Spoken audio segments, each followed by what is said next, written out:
Buenas noches con todos. Vamos a dar inicio a nuestra segunda mesa verde de este ciclo de políticas públicas en perspectiva histórica. Sean bienvenidos a nombre del Instituto de Estudios Peruanos. En esta ocasión nos acompaña Luis Miguel Purizaga. El título de su mesa, ahí la tienen: la obligatoriedad del arbitraje en las contrataciones públicas en el Perú, criterios técnicos o políticos, 1998-2008. La semana anterior, hace 2 semanas, en nuestra primera mesa lo que intentamos fue mostrar una suerte de propuesta metodológica para ver cómo los historiadores podrían enfrentarse a estos procesos de gestión pública, de políticas públicas, como una forma de acercar la investigación histórica a estas demandas de conocimiento sobre la dinámica del Estado. Varias cosas salieron de esa sesión, que por cierto ya está colgada, pueden revisarla en el muro del instituto. Algunas de ellas que me parecen muy interesantes y que creo que van a estar flotando también en esta segunda mesa, es esta primera idea que al entrar siempre en el análisis de las políticas públicas, nunca podemos descuidar el propio análisis del Estado. Y que la historia de la política pública, la gestión pública, también es una manera de historiar al propio Estado. Y cuando hablamos del Estado, aparece otro tercer elemento que es central en estos procesos, que tienen que ver con el poder y la política. Entonces, son una serie de elementos que están acompañando estos procesos de análisis que estamos tratando de construir desde la historia. Y en esta ocasión nos acompaña, si bien es cierto, no un historiador, ¿no? La idea, la suerte, el reto esta vez para Luis Miguel es que intente, ¿no?, darle una lectura diacrónica a un proceso bastante contemporáneo, ¿no? Que tiene que ver con la administración de justicia a través de los arbitrajes. Nos acompañan además esta tarde, ya los voy a presentar con más detalle, Mercedes Gisek y Javier Sarabia, quienes van a comentar la mesa. Antes de presentarlos, la dinámica es igual que la primera sesión. Nuestro expositor central tiene alrededor de 40 minutos para presentarnos el tema, y después nuestros comentaristas entre 15 y 20 minutos cada uno, y finalmente abriremos la mesa para las preguntas, los debates, la crítica sobre el trabajo.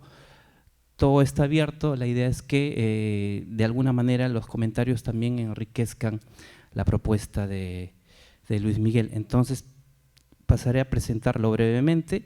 Luis Miguel es sociólogo por la Universidad de San Marcos, es abogado por la Universidad San Martín de Porras, además tiene estudios de posgrado en filosofía con mención en ética y política por la Universidad Antonio Ruiz de Montoya, y tiene una maestría en ciencia política y gobierno en la Escuela de Gobierno y Políticas Públicas de la Pontificia Universidad Católica del Perú, donde defendió su tesis de maestría titulada Mecanismos irregulares en la conformación de tribunales arbitrales ad hoc que resuelven controversias surgidas en contratos de ejecución de obra pública en los años 2010 y 2011, que entiendo es la base sobre la cual nos ha preparado su exposición esta noche. Entre las distintas labores que ha cumplido Luis Miguel se encuentran sus tareas de mediador de educación electoral acreditado por la Oficina Nacional de Procesos Electorales de la OMPE. Ha trabajado, me parece, como asesor o consultor legal en varios ministerios y actualmente es parte del equipo de IDL, ¿no? Hablar mucho de IDL es este poderoso grupo de tinta que ha puesto de alguna manera en aprietos a las mafias que han ido operando en el Poder Judicial y en general en el Estado, ¿no? Entonces es un perseguido de alguna manera, y es un competidor del Instituto de Estudios Peruanos, pero aquí estamos. Además es director de Punto Cardinal Editores, que ha sacado algunas publicaciones valiosas. Mercedes Gisek, ella es docente principal e investigadora de la Facultad de Ciencias Sociales de la Universidad Nacional Mayor de San Marcos. Es doctora en Ciencias Sociales con mención en Sociología por esa misma casa. Su tesis doctoral se titula Política Educativa y Ruralidad en el Perú, 1900 a 1930. Es una tesis amplia, tiene 2 volúmenes. Pronto se va a publicar una versión un poco sintética de ese ambicioso trabajo. Además es magíster en Antropología por la Pontificia Universidad Católica, licenciada en Antropología por San Marcos, con segunda especialidad en Pedagogía, especialidad en Filosofía, en Ciencias Sociales, en la Pontificia Universidad Católica también.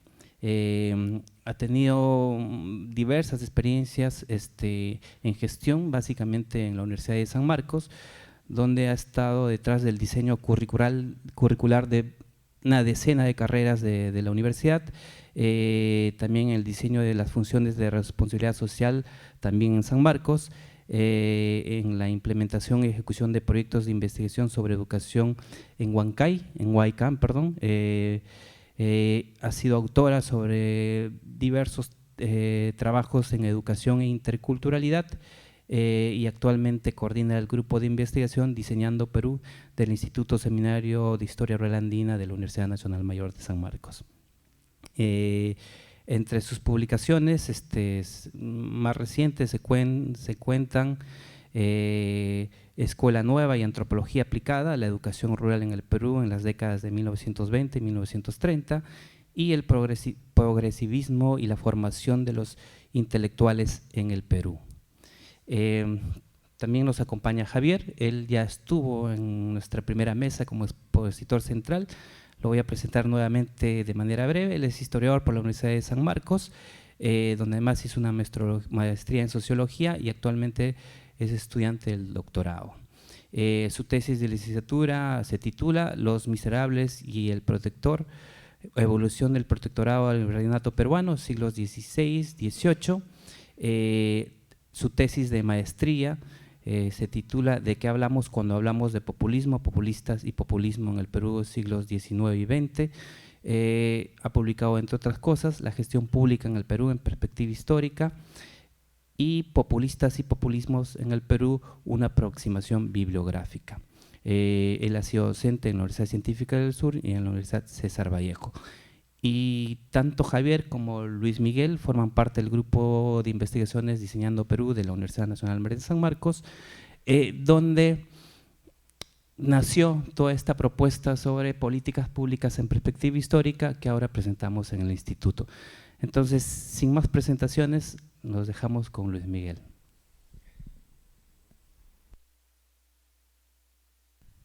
Bueno, gracias a Marcos por la presentación, gracias a todos ustedes por estar presentes, gracias a Mercedes y a Jorge por estar aquí también y por los comentarios que harán a la exposición que voy a hacer. Bueno, como tengo 40 minutos, voy a intentar ser lo más sintético posible en el tema.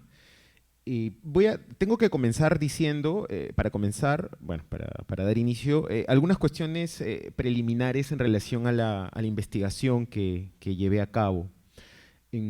Primero, específicamente para la exposición de hoy día me voy a centrar en 2 preguntas, que son, primero es, ¿cómo llega a ser obligatorio el arbitraje en las contrataciones con el Estado? Me parece de que de un tiempo a esta parte el tema de la contratación pública, ¿no?, en general, y el arbitraje en contratación pública en particular han sido temas que han sido muy tocados por medios de prensa, ¿no? Y en relación, desgraciadamente, a procesos penales que tienen que ver con corrupción de funcionarios, árbitros corruptos y sobre todo empresas como por ejemplo Odebrecht, ¿no? Entonces,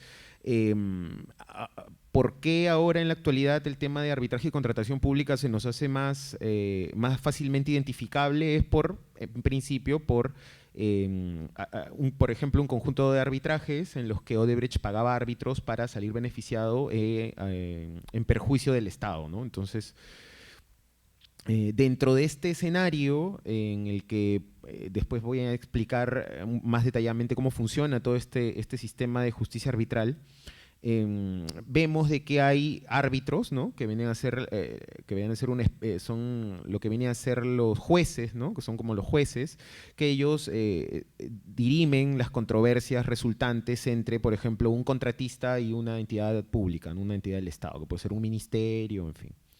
Entonces, cuando van a estos arbitrajes, lo que veíamos en estos casos de Odebrecht, por ejemplo, era que la empresa, ¿no? el contratista, en este caso Odebrecht, le paga una coima, ¿no? a estos árbitros para que los árbitros al final terminen fallando a favor del contratista, ¿no?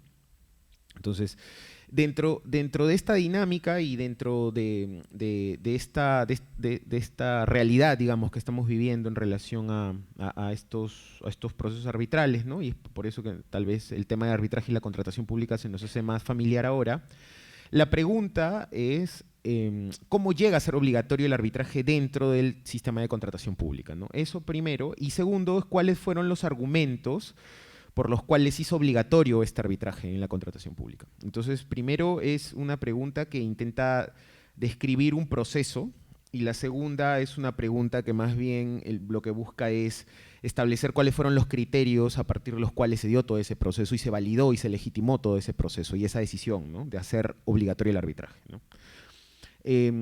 Eso en relación a las preguntas.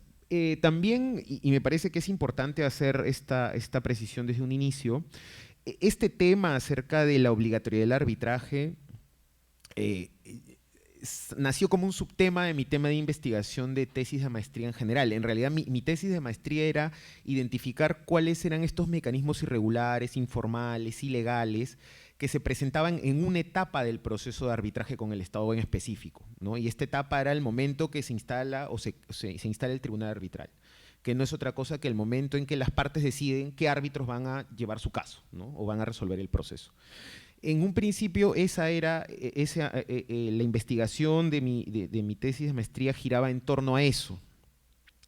Y bueno, y después cuando me incorporé al grupo de investigación Diseñando Perú y este grupo de políticas públicas en perspectiva histórica, me di cuenta, gracias a los aportes de mis compañeros, mis colegas, de que era importante preguntarse no solamente cuáles eran estos mecanismos irregulares o informales que existían y que llevaban a cabo los actores, que eran parte de todo este proceso, sino también era importante y necesario preguntarse cómo se llegó a ese escenario, ¿no? Cómo no analizar los mecanismos y las prácticas, digamos, sin una base histórica, sin saber cómo se llegó a esa escena, ¿no? Entonces, es por eso de que es importante decir de que esto es parte de una investigación más grande. Mi tesis es esa, como ya mencionaba Marcos, mecanismos irregulares en la conformación de tribunales arbitrales, y ese es su título, que es un estudio por la conformación de los tribunales en 2 años en específico. Ahora, lo que quiero hacer aquí es explicar un poco de cómo voy de esta no sé si llamarla generalidad, pero cómo voy de este análisis de una unidad particular que es un estudio de abogados, y eso lo voy a explicar ahora, que ve solamente temas de arbitraje y cuáles son las dinámicas que existen entre contratistas, árbitros, representantes de entidades públicas, secretarios arbitrales, cuáles son las dinámicas a partir de las cuales se mueven todos estos actores, pero a partir del análisis de toda esta dinámica, llegar posteriormente a las 2 primeras preguntas, ¿no? que es cómo se implementa, cómo llega a ser obligatorio y cuáles son los argumentos a partir de los cuales se legitima esta decisión de la obligatoriedad. Entonces, la pregunta central de mi investigación, de la tesis, fue cuáles eran estos mecanismos informales, ¿no? Ahí yo no voy a repetir toda la pregunta, y tenían sus preguntas, ¿no? Primero era, conocer realmente lo que dice el marco legal, el marco jurídico, ¿no? Cómo jurídicamente o legalmente o normativamente funciona la conformación de los tribunales arbitrales. Porque hay unas normas, ¿no? Nos estamos adentrando a todo un sistema, una forma, un sistema de administración de justicia, que es el sistema de administración de justicia arbitral, y este sistema también tiene sus propias normas, su propia legislación. Entonces, la norma y la legislación establecen parámetros legales a partir de los cuales los actores se van a tener que mover en ese espacio, ¿no? Entonces, jurídicamente, ¿cómo funciona esta conformación de tribunales arbitrales? De acuerdo a las normas establecidas, ¿no? Entonces, primero es la formalidad. La segunda pregunta es, del trabajo de investigación, era identificar cuáles eran estos mecanismos irregulares que se presentaban en esta conformación de estos tribunales. Esta pregunta me llevaba a un trabajo de identificación y de descripción. Y por último, una tercera pregunta que está relacionada con cómo pueden presentarse estos mecanismos dentro del sistema legal formal. Entonces, la tercera pregunta está más bien acotada a cómo conviven las normas legales, las normas preestablecidas en la normatividad con estas prácticas irregulares, informales, ilegales, ¿no? Cómo funciona esa convivencia o cómo esa convivencia puede mantenerse en el tiempo y sobre todo con éxito, ¿no? Porque es lo que se va a ver luego.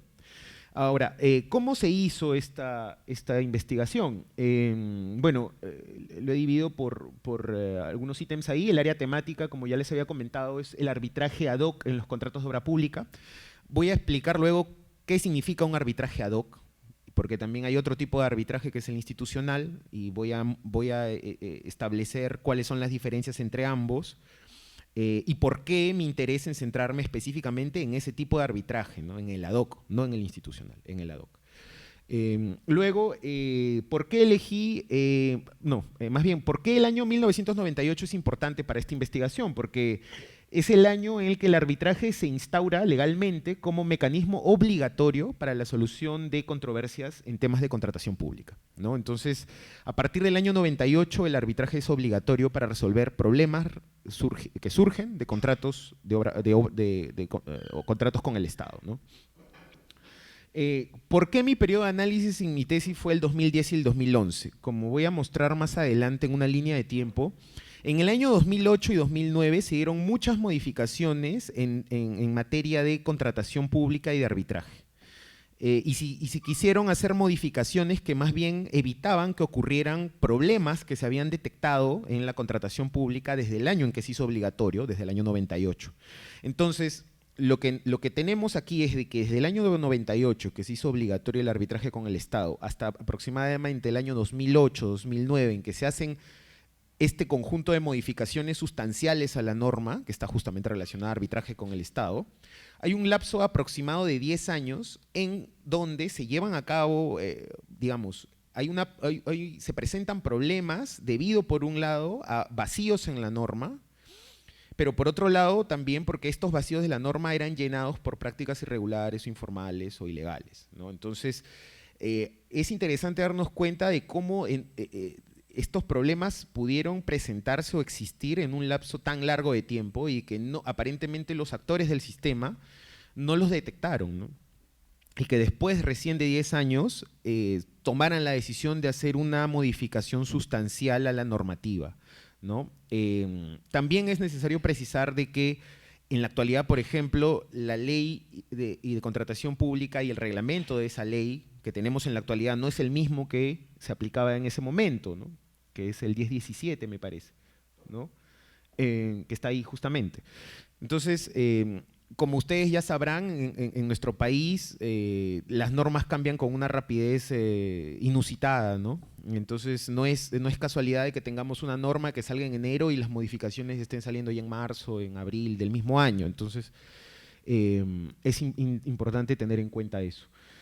¿Por qué el periodo de análisis del 2010-2011? Porque lo que yo quería analizar era si realmente las modificaciones que se llevaron a la norma tanto en los años 2008 y 2009 habían logrado solucionar en parte los problemas que se habían podido o se lograban identificar en todo ese decenio, ¿no? en toda esa década anterior, ¿no? Del 98 al 2008. para ver si realmente estas modificaciones normativas habían cumplido con su objetivo, ¿no? Que el objetivo era de que estos problemas se aminoraran o en todo caso desaparecieran. Ahora, ¿cuál es el objetivo de esta investigación? Bueno, identificar los mecanismos irregulares que se presentaban, ¿no?, en la conformación de estos tribunales y sobre todo cómo era posible que convivieran con las normas legales. ¿Por qué elegir? Porque claro, elegir todo el proceso arbitral como un proceso judicial tiene diferentes etapas, ¿no? Presentación de demanda, qué sé yo. Pero en el proceso arbitral hay una etapa que a mi criterio me parecía fundamental porque a partir de la forma como se llevaba a cabo esa etapa del procedimiento, eso delimitaba y, digamos, condenaba, entre comillas, todo el resultado que se iba a ver posteriormente, ¿no? Que era la etapa de conformación del tribunal. Entonces, si en un inicio los criterios para la elección de los árbitros que van a ver todo el proceso están teñidos de mecanismos irregulares, ilegales, informales, todas las etapas posteriores del proceso van a adolecer de vicios, ¿no? Eso es algo que en la investigación también me di cuenta de ello, ¿no? Entonces, abocarnos en la primera etapa del proceso, digamos, en el primer escalón, ¿no?, del proceso, y analizar ahí todos estos mecanismos que existen, me parecía importante, me parecía fundamental, y es por eso la razón que se eligió esa etapa de todo el proceso. Ahora, ¿por qué tipos de contratos con el Estado se eligieron para esta investigación, ¿no? Contratos de obra pública. ¿Por qué? Porque los contratos de obra pública representan un porcentaje altísimo de todos los contratos que celebra con el Estado, ¿no? Entonces, los contratos de obra pública son la gran mayoría y sobre todo la cuantía, ¿no? El Estado invierte muchísimo dinero en obras públicas y por lo tanto hay un criterio de... y justamente eso es lo que señaló ahí, que de todos los arbitrajes con el Estado que se llevan a cabo al año en el país, más del 70% resuelven controversias originadas en contratos de obra pública. Es altísimo, ¿no? Entonces, lo que suceda, démonos cuenta de que hay un grado muy específico, ¿no? No es solo todo el universo de arbitrajes, es arbitrajes ad hoc. No es analizar todo el proceso arbitral, sino analizar la etapa en la que se eligen árbitros. No es analizar todos los contratos con el Estado, sino analizar los contratos de obra pública, ¿no? Porque de acuerdo a los criterios me parece que era sustantivo e importante, sobre todo por el número, el porcentaje y las cuantías de los contratos, ¿no? Hay muchos millones de soles. Y bueno, ¿y qué lugar? En el arbitraje ocurre algo bien interesante de que ha originado de que se creen estudios de abogados boutique, ¿no? Que son estos tipos de estudios de abogados que solamente se dedican a ver un tema en específico, ¿no? Es lo que se le llama ya la hiperespecialización, ¿no? No ven otra cosa que no sea contratación pública, ni siquiera arbitraje en general, ¿no? Ven arbitraje en contratación pública. Entonces, me pareció, sobre todo también por el universo de los casos que veía este estudio, de que era importante tenerlo como unidad de análisis, ¿no? Obviamente en la investigación hay algo que se llama la reserva, entonces las personas que fueron entrevistadas no son sus nombres verdaderos. Tampoco hago referencia en la investigación a obras, digamos, arbitrajes o contratos conocidos. Pero bueno, dentro de ese universo, dentro de este estudio importante, se veían muchas obras, contratos de obra pública, de grandes obras, ¿no? De grandes obras, importantes obras. Y por eso me parecía que era una unidad de análisis importante en donde llevar a cabo la investigación. Ahora, ¿cómo se obtuvo la información? Hubo un trabajo de campo sostenido a lo largo de un periodo de 3 años y 4 meses. El que les habla, entré a ese estudio boutique a laborar. Desde marzo del 2010 hasta julio del 2013. Esto, claro, me permitió tener un acceso directo a informantes clave dentro de este espacio, ¿no? Entre ellos árbitros, secretarios arbitrales. Como lo mencionaba, los nombres obviamente se van a mantener en el anonimato, ¿no? Se utilizan seudónimos en toda la investigación. Una cosa importante es también de que estos informantes permitieron el acceso a un conjunto de diferentes actores de otros espacios, ¿no? De otras oficinas, en donde se desempeñaban como árbitros y secretarios otras personas, ¿no? Entonces, bueno, esa es la forma como se obtuvo la información. ¿Cómo se recoge la información? Bueno, a través de entrevistas informales, también observación directa participante, observación directa no participante y no intrusiva. Luego se llevaron a cabo entrevistas en profundidad semiestructuradas. ¿A quiénes? A árbitros, secretarios arbitrales, abogados de representantes de empresas, ¿no? De los contratistas, abogados de consorcios, ¿no? Que se presentan y postulan para obtener la buena pro en estos contratos de obra pública. Y también a abogados de entidades públicas, ¿no? De ministerios, en fin. También fue importante llevar a cabo el uso del cuaderno de campo en algunos espacios que eran espacios fuera de la oficina, ¿no? Donde también se llevaban a cabo acuerdos y coordinaciones, ¿no? Digámosle coordinaciones, al interrelacionar con actores como asistentes y secretarias, ¿no? Bueno, entonces, dicho esto, que tiene que ver un poco más con la fase metodológica, es importante darnos cuenta aquí, porque, bueno, definitivamente nos estamos enfrentando a todo un conjunto normativo que tiene que ver especialmente con dos esferas importantes, ¿no? Por un lado, las normas relacionadas a contratación pública y por otro lado, las normas relacionadas con el arbitraje. Entonces, nos vamos a dar cuenta ahí de que desde el año, digamos, el primer círculo de la izquierda es del año 80 y el último círculo de la derecha, el círculo de la derecha termina en el año 2008, que es justamente el 2008 y el círculo anterior donde se llevan a cabo estas modificaciones que les comentaba acerca tanto relacionado a la norma que regula el arbitraje como también la norma que regula la contratación pública. Entonces, nos vamos a dar cuenta qué era lo que pasaba. A ver, voy a ponerme de pie. Miren, ocurre algo bien interesante en relación a las normas relacionadas a contrataciones y adquisiciones con el Estado. Y era que este es el año 97, y lo que nos vamos a dar cuenta aquí es de que antes del año 97, antes de la ley 26850, lo que teníamos era un marco jurídico de contrataciones con el Estado muy disperso. Entonces nos vamos a dar cuenta que en el año 80 se creó un reglamento único de licitaciones y contratos de obras públicas, que era la norma que tenía que ver con obra pública, que era el conocido como RULCOP. Luego tenemos de que en el 82 aparece otra norma, que es la ley que regula las contrataciones de servicios y consultorías, que no tenía que ver con contratación de obra pública, pero tenía que ver también con contratos con el Estado, porque había servicios y consultorías por entidades del sector público. Y en el año 85 tenemos un reglamento único de adquisiciones para el suministro de bienes. Entonces, lo que estamos viendo es de que del 80, 82, 85, la normativa de contratación pública estaba muy dispersa, estaba por diferentes lados. Entonces, a partir de, este es el escenario en donde el año 92 se da la Ley General de Arbitraje, que es el decreto legislativo 25935, ¿sí? Entonces, este era el escenario normativo y después en el año 96 aparece la famosa ley de arbitraje, la 26572. Démonos cuenta de que aquí la ley de arbitraje se da antes de que se uniformice en un solo cuerpo normativo todas las leyes relacionadas a contratación pública.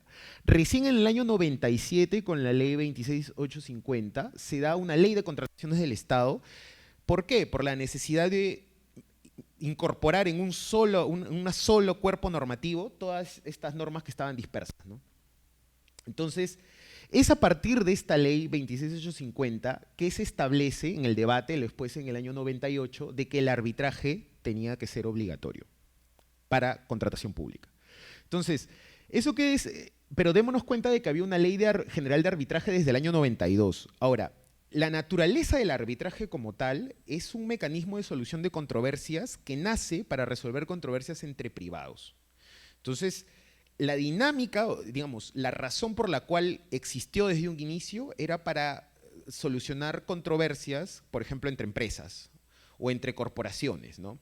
¿Y cuál era la lógica de que estos privados llevaran sus procesos al arbitraje y no al fuero judicial tradicional? Principalmente porque consideraban, y esto es una lógica muy desde el privado, de que es mejor un buen acuerdo a un mal juicio. ¿no? Entonces, para las empresas privadas, para estas grandes corporaciones, ¿no? Para estas grandes transnacionales, por ejemplo, el tema de la administración de justicia o obtener lo justo pasa a un segundo plano cuando, por ejemplo, en una controversia entre privados, uno dice, mira, yo sé que tú me debes 100, ¿ya? Pero también sé que ahorita tú no tienes estos 100. Nos podemos ir a un juicio que va a durar 10 años y posiblemente de acá a 10 años yo obtenga esos 100 que realmente por justicia merezco, pero no me conviene. Acordemos acá y págame solamente 50 o 60. Entonces, dentro de esa dinámica, el arbitraje sí tiene un sentido, ¿no? Y es así como la figura del arbitraje nace, para resolver controversias entre privados. Ahora, hay otros principios a partir de los cuales se mueve esta lógica del arbitraje, que voy a mencionar posteriormente, pero por ahora quería que quede claro eso, que en el año 97, 98 se da esta ley, y en esta ley de contrataciones y adquisiciones con el Estado se incorpora la obligatoriedad del arbitraje. Entonces, lo que vamos a ver posteriormente es de que en el año 2001 se da otra ley, la ley de contrataciones, que es el Decreto Supremo el 012 y el 013, que es el reglamento. En el 2004 se da otra ley, ley de contrataciones y adquisiciones con el Estado. También otro reglamento, que es el 083 y el 084. A mí, y quiero que también se preste especial atención a el poco tiempo que duran las leyes. O sea, ni siquiera son modificaciones a la norma. Es una ley nueva completamente. En el año 97 teníamos una ley, en el 2001 salió otra ley con un reglamento, en el 2004 salió otra ley con un reglamento, en un lapso menor de 5 años. Entonces, lo que nos vamos a dar cuenta es, y si bien es cierto, no es materia de análisis ahora, el sistema de contratación pública como tal adolecía de muchas fallas y cuestiones que tenían que ser revisadas. Y puede ser por esa razón o por razones políticas, eso ya se tendría que analizar en otra investigación, que sería muy interesante. En un lapso de menos de 6, 7 años, las normas cambian de una forma brutal, ¿no? O sea, no son modificaciones, se cambia todo el cuerpo normativo. Y es a partir del 2008, 2009 que aparece otra ley de contrataciones con el Estado. Entonces, en el 97 tuvimos una ley, en el 2001 tuvimos otra ley, en el 2004 tuvimos otra ley, en el 2008 tuvimos otra ley, ¿no? Y el reglamento de esta nueva ley sale en el 2009. Y tuvimos en el año 2008 también una nueva ley de arbitraje. Entonces, lo que nos estamos dando cuenta aquí, y por eso en rojo son las normas relacionadas a arbitraje y las de negro son las normas relacionadas a contratación pública. Es por esto que, en teoría, lo que se entendía, sobre todo en el tema que nos interesa, que es que es el arbitraje en contratación pública, que había mostrado ya deficiencias a partir del año 98, a pesar de tener modificaciones en el 2001, el 2004, nos vamos a dar cuenta que para los años en los que se hizo la investigación adolecía de las mismas fallas. Eso quiere decir de que los problemas no fueron solucionados a partir de todas estas modificaciones normativas. La hipótesis de investigación en un inicio era, estas prácticas no ocurren por carencias o falencias en la norma. O sea, esta no, si bien es cierto, puede ser una razón, no necesariamente parece ser la más importante. Pero ese es el escenario que teníamos. Entonces, la hipótesis a partir de la cual se inició la investigación fue de que, si bien es cierto, existían vacíos normativos, las modificaciones a la norma o bien no estaban solucionando el problema porque el problema no dependía necesariamente de la norma, o a pesar de que existían modificaciones o nuevas leyes, los actores del sistema ya habían incorporado en su práctica prácticas irregulares o informales que se imponían sobre la normatividad. Entonces, este es un esquema básico del procedimiento arbitral. Voy a pasarlo rápidamente, son 9 etapas, ¿no? Desde la instalación del tribunal arbitral. La instalación es al momento donde se eligen a los árbitros y en un documento se dice los señores árbitros que van a resolver esta controversia van a ser estos 3 señores, ¿no?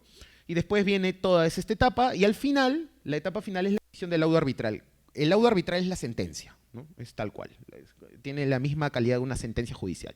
Entonces, dentro de toda esta etapa, la investigación se está centrando en la instalación del tribunal, ¿no? Bajo la idea que ya había comentado de que si los criterios y las prácticas para la instalación del tribunal se llevan a cabo mal, de forma, con prácticas irregulares, informales, qué sé yo, ilegales, todo lo demás va a adolecer de vicios, ¿no? Entonces, por lo tanto, los laudos arbitrales también, las decisiones, también van a adolecer de vicios. Ahora, ¿por qué para la investigación se eligió el arbitraje ad hoc e institucional? He hecho aquí un cuadro comparativo rápidamente en función a ciertos criterios. En función al criterio de las reglas, los costos, el personal especializado, los árbitros, la supervisión y las decisiones administrativas. ¿Qué es un arbitraje institucional? A grandes rasgos, con palabras simples, un arbitraje institucional es un arbitraje que está administrado por alguna institución, como por ejemplo el Centro de Arbitraje de la Cámara de Comercio de Lima, el Centro de Arbitraje de la Universidad Católica, el Centro de Arbitraje del Colegio de Ingenieros del Perú, en fin. Son instituciones que, como tienen estos centros de arbitraje, ellos se encargan de administrar todo el proceso. Entonces las partes llegan a este centro de arbitraje y este centro de arbitraje administra el proceso, tiene un pool de secretarios arbitrales, tiene una lista de árbitros de donde las mismas partes pueden elegir un árbitro, ¿no? Entonces, a diferencia del arbitraje ad hoc, que en el arbitraje, claro, ahora, en el arbitraje institucional, estas instituciones arbitrales tienen un reglamento de arbitraje al que se supone se tienen que ceñir los que vayan a llevar su arbitraje en este centro. En el caso del arbitraje ad hoc no es así. Como pueden ver en el tema de las reglas, ¿no? En el arbitraje institucional existen reglamentos arbitrales que son conocidos por las partes con anterioridad al inicio del arbitraje. En el arbitraje ad hoc no, las reglas se conocen y son fijadas por el tribunal arbitral al inicio y durante el arbitraje. Eso quiere decir que durante el proceso los mismos árbitros pueden cambiar las normas si así lo consideran. Entonces hay mayor flexibilidad. En el tema de costos, ¿no? En el arbitraje ad hoc no hay una tabla de aranceles, por ejemplo, que determine los costos arbitrales. Entonces las partes, por ejemplo el contratista y la entidad pública, no saben cuánto costará el arbitraje desde un momento, asunto que queda a discreción de los árbitros. Y dentro del proceso después vamos a ver de que hay algo que se llama el reajuste. Entonces, si los árbitros consideran de que la cuestión es más complicada de lo que en un principio se les había presentado, pueden sacar una resolución y decir, ¿sabes qué? Vamos a reajustar honorarios. Entonces, esto va a costar 10.000 más para cada árbitro, por ejemplo, ¿no? Entonces, ahora, en el arbitraje ad hoc no existe un mayor soporte técnico ni administrativo, la organización del arbitraje está en manos de los árbitros, ¿no? No hay una institución que respalde el accionar de estos árbitros, esa es la idea. Tampoco existe una nómina, en el arbitraje ad hoc no existe una nómina de árbitros a la cual las partes puedan acudir, o sea, no, en el arbitraje institucional la institución da una lista de árbitros a partir de la cual las mismas partes eligen, en el arbitraje ad hoc no hay eso, entonces cada uno es libre de elegir al árbitro que mejor considere, ¿no? Bajo el criterio que mejor considere. Tampoco hay un órgano imparcial ni una institución que supervise las conductas y cumplimiento de principios éticos, y eso es importante. O sea, como no hay una institución respaldando el accionar de los árbitros, no hay una institución que vele por el cumplimiento de principios éticos dentro del proceso arbitral. Entonces hay un amplio grado de discrecionalidad de estos árbitros ad hoc, ¿no? Y por último, no existe un órgano administrativo que tome decisiones directas sobre las designaciones residuales. Se entiende, es un tema técnico, pero las designaciones residuales es cuando, por ejemplo, unos miembros del tribunal deja de ser árbitro y tienen que llamar a otro, ¿no? O las recusaciones a los árbitros, cuando una de las partes recusa un árbitro y dice, mira, ¿sabe qué? Este árbitro me parece de que no es imparcial, debe irse. Entonces, en función a eso, también hay un procedimiento de recusación que en el arbitraje ad hoc no está. Y los costos arbitrales, las partes deben recurrir a las cámaras de comercio para resolver estas situaciones y en otros casos las decisiones son retenidas por los propios árbitros. Entonces, algo que pasa, por ejemplo, en los arbitrajes ad hoc son 3 árbitros, ¿no? Entonces, supongamos, son 3 árbitros y las partes recusan a un árbitro. Entonces, los otros 2 son los que resuelven ese pedido de recusación. ¿Se dan cuenta? Entonces, es muy difícil apartarse de la función de árbitro y, digamos, ser totalmente y plenamente autónomos para decir sobre si ese mismo miembro del tribunal debe salir o no. En el caso de los arbitrajes institucionales no es así. Hay hay una institución que se encarga de llevar a cabo todo ese procedimiento. Entonces, en función a estas características, que como se habrán dado cuenta le dan un amplio grado de discrecionalidad a los árbitros dentro del arbitraje ad hoc, es que la investigación se ciñe al tema del arbitraje ad hoc, ¿no? Ad hoc con el Estado. Ahora, a partir del año 98, en que el arbitraje se hace obligatorio, hasta el año 2008, pero como hemos visto ya con las modificaciones de leyes del 2004 y del 2001, en fin, cuando uno lee literatura de abogados que justamente se desempeñan como árbitros y son muy conocidos, ¿no? Mario Castillo Freire, el señor Cantuaria Salaverry, Bullard, ¿no? Todos estos abogados que, digamos, trabajan en la práctica arbitral, ¿no? Y que son sumamente conocidos y tienen muchos artículos en relación a arbitraje. Muchos de ellos identifican ciertas situaciones inapropiadas con mayor probabilidad de presentarse en procesos arbitrales ad hoc con el Estado. Ellos le llaman situaciones inapropiadas. ¿Ok? Yo me tomé el trabajo de revisar muchos de estos artículos de diferentes árbitros, ¿no? Y elaborar esta lista de 6 situaciones inapropiadas con mayor probabilidad de presentarse específicamente en estos arbitrajes ad hoc con el Estado, ¿no? Entonces, primero, una situación inapropiada que ellos identifican es de que el tribunal arbitral designa un tercero para que se encargue de la secretaría arbitral, ¿no? Que viene a ser el secretario, el que hace los proyectos de resolución, el que recibe la documentación, el que recibe la demanda, el que se encarga de las notificaciones, ¿no? Él es el secretario arbitral. Es como un secretario judicial, ¿no? Entonces, ellos identifican que se han dado casos en los que ese tercero o este secretario arbitral tiene una vinculación directa con alguno de los árbitros, de las partes o con sus abogados patrocinantes, o cuando la secretaría arbitral recae en personas que no cuentan con la experiencia o los conocimientos debidos. Específicamente un caso concreto, cuando el secretario arbitral es el practicante de tu estudio y trabaja para ti como practicante, ¿no? Eso es un caso típico.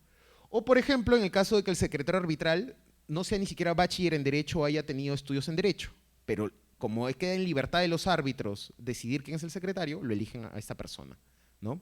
Esto es con la normativa anterior. Nos vamos a dar cuenta que con la normativa actual, ahora sí, por ejemplo, el OCE, el Organismo Supervisor de Contrataciones con el Estado, sí establece como requisito de que por lo menos el secretario arbitral sea bachiller en Derecho, e incluso ahora sí hay una lista de donde uno se tiene que inscribir en el OCE para ser secretario arbitral, ser elegido. Pero esto antes no existía, hasta el 2008 no existía.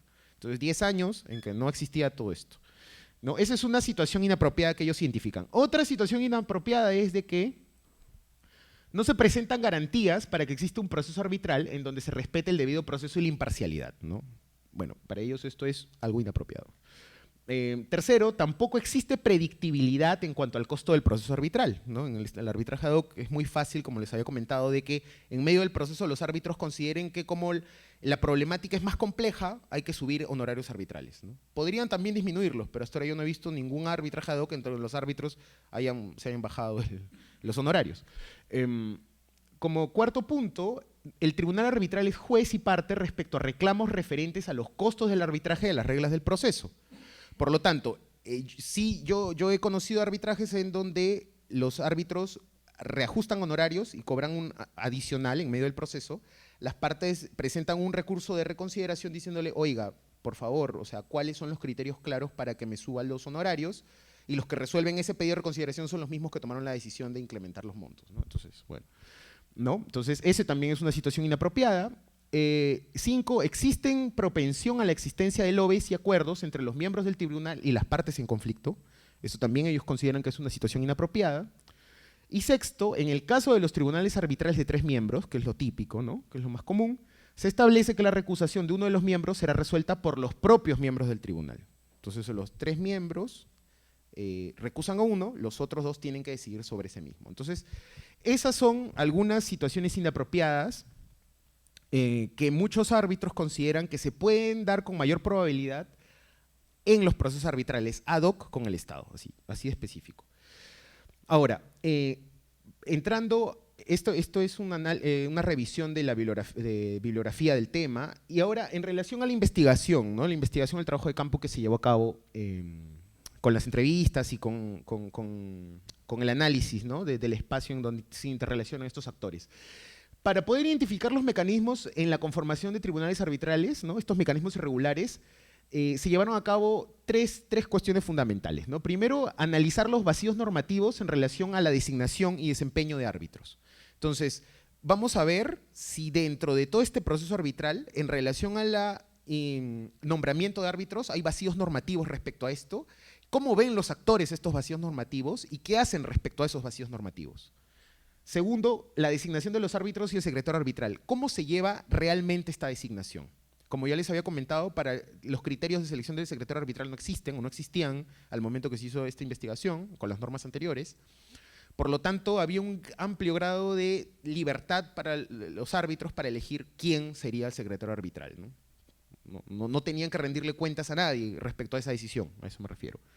Y por último, ¿cómo se lleva realmente el desempeño de los árbitros y el secretario arbitral dentro del proceso? ¿Cómo se lleva a cabo en la realidad? No lo que dice la norma, no lo que nos dicen los abogados cuando los entrevistamos y les preguntamos, ¿y por qué usted cree que el arbitraje es bueno? Sí, bueno, porque es eficaz, porque hay un amplio... En la realidad, ¿cómo funciona? Entonces, en función a eso, en relación a los vacíos normativos, y yo he querido establecer algunas partes de las entrevistas que se llevaron a cabo en la investigación en relación a los criterios de elección de árbitros. La norma dice de que las partes deberían elegir con un buen criterio a los árbitros en función a su especialidad, ¿no? A qué tan especialistas sean en los temas de contratación pública, en los temas de administración pública, en los temas de arbitraje. Pero cuando vamos a los actores y les preguntamos, y en estas entrevistas que tenemos, realmente ellos nos dicen cuáles son los reales criterios que ellos utilizan para esta selección o para esta elección de árbitros, son totalmente diferentes, ¿no? En la realidad, ¿qué es lo que ocurre? Dice, bueno, por ejemplo, un contratista, ¿no? Nos dice, sí, bueno, esto de la elección es importante, pero tú sabes, tú eres abogado también, sabes cómo es esto, si no te mueves, no conoces a la gente, no le entras a la vaina, no ganas, ¿no? Tienes que elegir bien para ganar alguito, aunque sea, si no pierdes siempre, y ya luego todos se pasan la voz y te meten arbitraje siempre.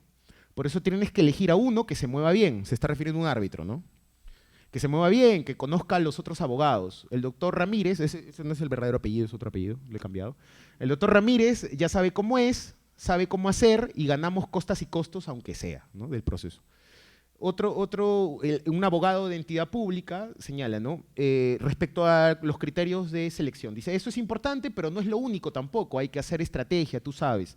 Si viene un contratista con un abogado zorro, yo tengo que jugarle igual, si no perdemos. Nosotros también somos conscientes de lo que se reclama y a veces decimos, sí, pues el contratista acá tiene razón, es justo. Pero otras veces se pasan, bueno, esa palabra, y piden cosas que no son. Ahí les jugamos de igual a igual. Tú sabes toda la ley y el reglamento, pero eso no siempre ayuda a ganar.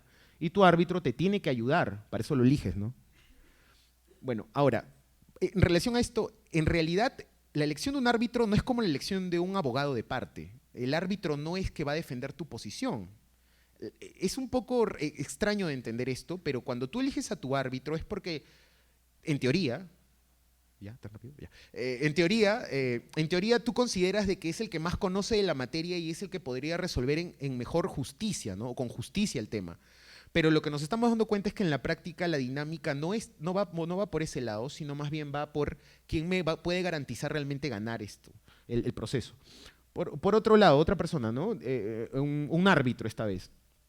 Cuando se le hace la pregunta acerca de cuáles son los criterios de selección, ¿no? Si es los criterios de conocimiento, especialidad, en fin. Él dice, es soñar. Si eliges así no ganas o ganas pocas veces. Eso es estrategia. Tienes que poner un árbitro que sea cuco, que sepa hacer lobby, que sepa cómo llegar a los otros árbitros. Qué rico, pues. Vienen a la oficina, te eligen, sales a almorzar con los árbitros, acuerdas cómo será, qué rico, así tiene que ser, así ganan ellos y tú, ¿no? Entonces es tal cual, ¿no? Es tal cual. Ahora, no me voy a extender en las otras, porque también hay lo que ellos dicen en relación a los criterios de elección de los secretarios arbitrales. El criterio es parecido, ¿no? Lo que pasa es que no son árbitros, sino secretarios, solamente para leer una de, por ejemplo, Patrick, ¿no? Esto estaba diciendo una secretaria arbitral, ¿no? Patrick ha puesto a Malena como secretaria. Es que ella es su novia y ahora que él es árbitro es mejor, pues. Ella se va a poner a estudiar Derecho ahora, eso me ha dicho, en las peruanas, bueno, porque ahora Patrick le quiere dar más secretarías y mucho roche, ¿no? Mucho roche por el hecho de que no tenía estudios en Derecho. Tiene que estudiar Derecho aunque sea, ¿no? Entonces, esos, digamos, son los criterios de selección, falta de criterios jurisprudenciales. Ahora, ¿por qué es importante este tema de la falta de criterios jurisprudenciales? Porque nosotros sabemos de que en el sistema de justicia tradicional, hay algo que se llama jurisprudencia, que es a partir de lo cual, ¿no? Para explicarlo a grandes rasgos y rápidamente, es un criterio a partir del cual los mismos jugadores no se pueden apartar, ¿no? Entonces, por ejemplo, en los temas del Tribunal Constitucional, el Tribunal Constitucional establece cuáles son los criterios jurisprudenciales a partir de los cuales los jueces tienen que tomar una decisión en un caso que sea parecido. En el caso del arbitraje hasta antes no habían criterios jurisprudenciales. Entonces lo que pasaba en todo este lapso de tiempo desde que el arbitraje se hizo obligatorio en el 98, fue de que los árbitros resolvían, a veces con la ley de contratación pública, a veces con la ley de procedimiento administrativo general, a veces con la ley del Código Civil. Y como no había un criterio, era a veces que tú decías, oye, pero ¿por qué en este proceso, en este laudo, no se aplicó la ley de contrataciones públicas? ¿Por qué se aplica la ley de procedimiento administrativo general? Hay una lógica acerca de la especificidad de la norma. Y claro, como no había jurisprudencia, no hay un control posterior de ese tipo, entonces se llevan a cabo este tipo de razonamientos, ¿no? Ahora, para pasar rápidamente, esto es relación a la designación, problemas identificados, esta es una barra de los problemas que se identificaron en la práctica y cuáles son las razones por las cuales ocurren estos problemas de acuerdo a los mismos entrevistados, de acuerdo a los mismos actores. Como se van a dar cuenta, hay una lógica aquí de los mismos árbitros que señalan de que si esto funciona así, en principio es porque la norma tiene que ser modificada, en segundo es porque los abogados que arbitran no saben de arbitraje, y en tercer lugar podría decirse, bueno, y el arbitraje en contratación pública es lo mejor que tenemos ahora porque irse al Poder Judicial es una locura, ¿no? O sea, ni siquiera la idea de plantearse salirse al arbitraje para llevar estos casos en el fuero judicial tradicional es una opción. Entonces, algo interesante es, y esto es una lógica que también se repite, es esta lógica de libertad, ¿no? Entonces, cuando después, posteriormente, la otra pregunta es ¿cómo pueden coexistir estos mecanismos, prácticas irregulares con las normas formales? Ahí lo que aparecen son esta lógica de redes, de relaciones de poder y los espacios en los que se desarrollan estas relaciones de poder, ¿no? Y sobre todo estas redes que se construyen en base a relaciones de poder en donde la fidelidad del actor que hace ingresar al resto de actores al sistema arbitral determina la forma como se van a desempeñar estos en el sistema. Entonces, por ejemplo, y eso no he tenido tiempo de revisar esa parte de las entrevistas, pero por ejemplo, muchos secretarios arbitrales en las entrevistas dicen, ¿no? Por ejemplo, Carlos es el árbitro que me hizo entrar aquí a ser secretario arbitral, es el que me da los arbitrajes. Entonces, por lo tanto, hay una relación de fidelidad frente a ese actor que lo hace entrar al arbitraje. O sea, creo que está de más decir de que el arbitraje en general deja muy buenos honorarios, ¿no? Se les paga muy bien a los árbitros, se les paga muy bien a los secretarios arbitrales, de acuerdo a las cuantías, sobre todo en contratos de obra, ¿no? Donde las cuantías son muy altas. Entonces, en la realidad lo que existe es esto, ¿no? Una red de poder en donde vemos que se mueve en base a la fidelidad, ¿no?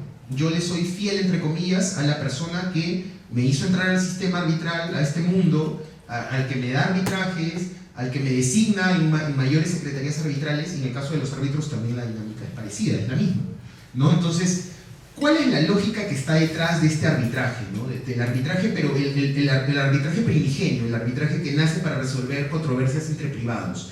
Es la lógica de la libertad, la eficiencia, la rapidez, la flexibilidad. ¿Qué es lo que, y aquí ya entro al tema de la obligatoriedad, ¿no? ¿Qué es lo que es la hipótesis defendida de la investigación que yo sostengo?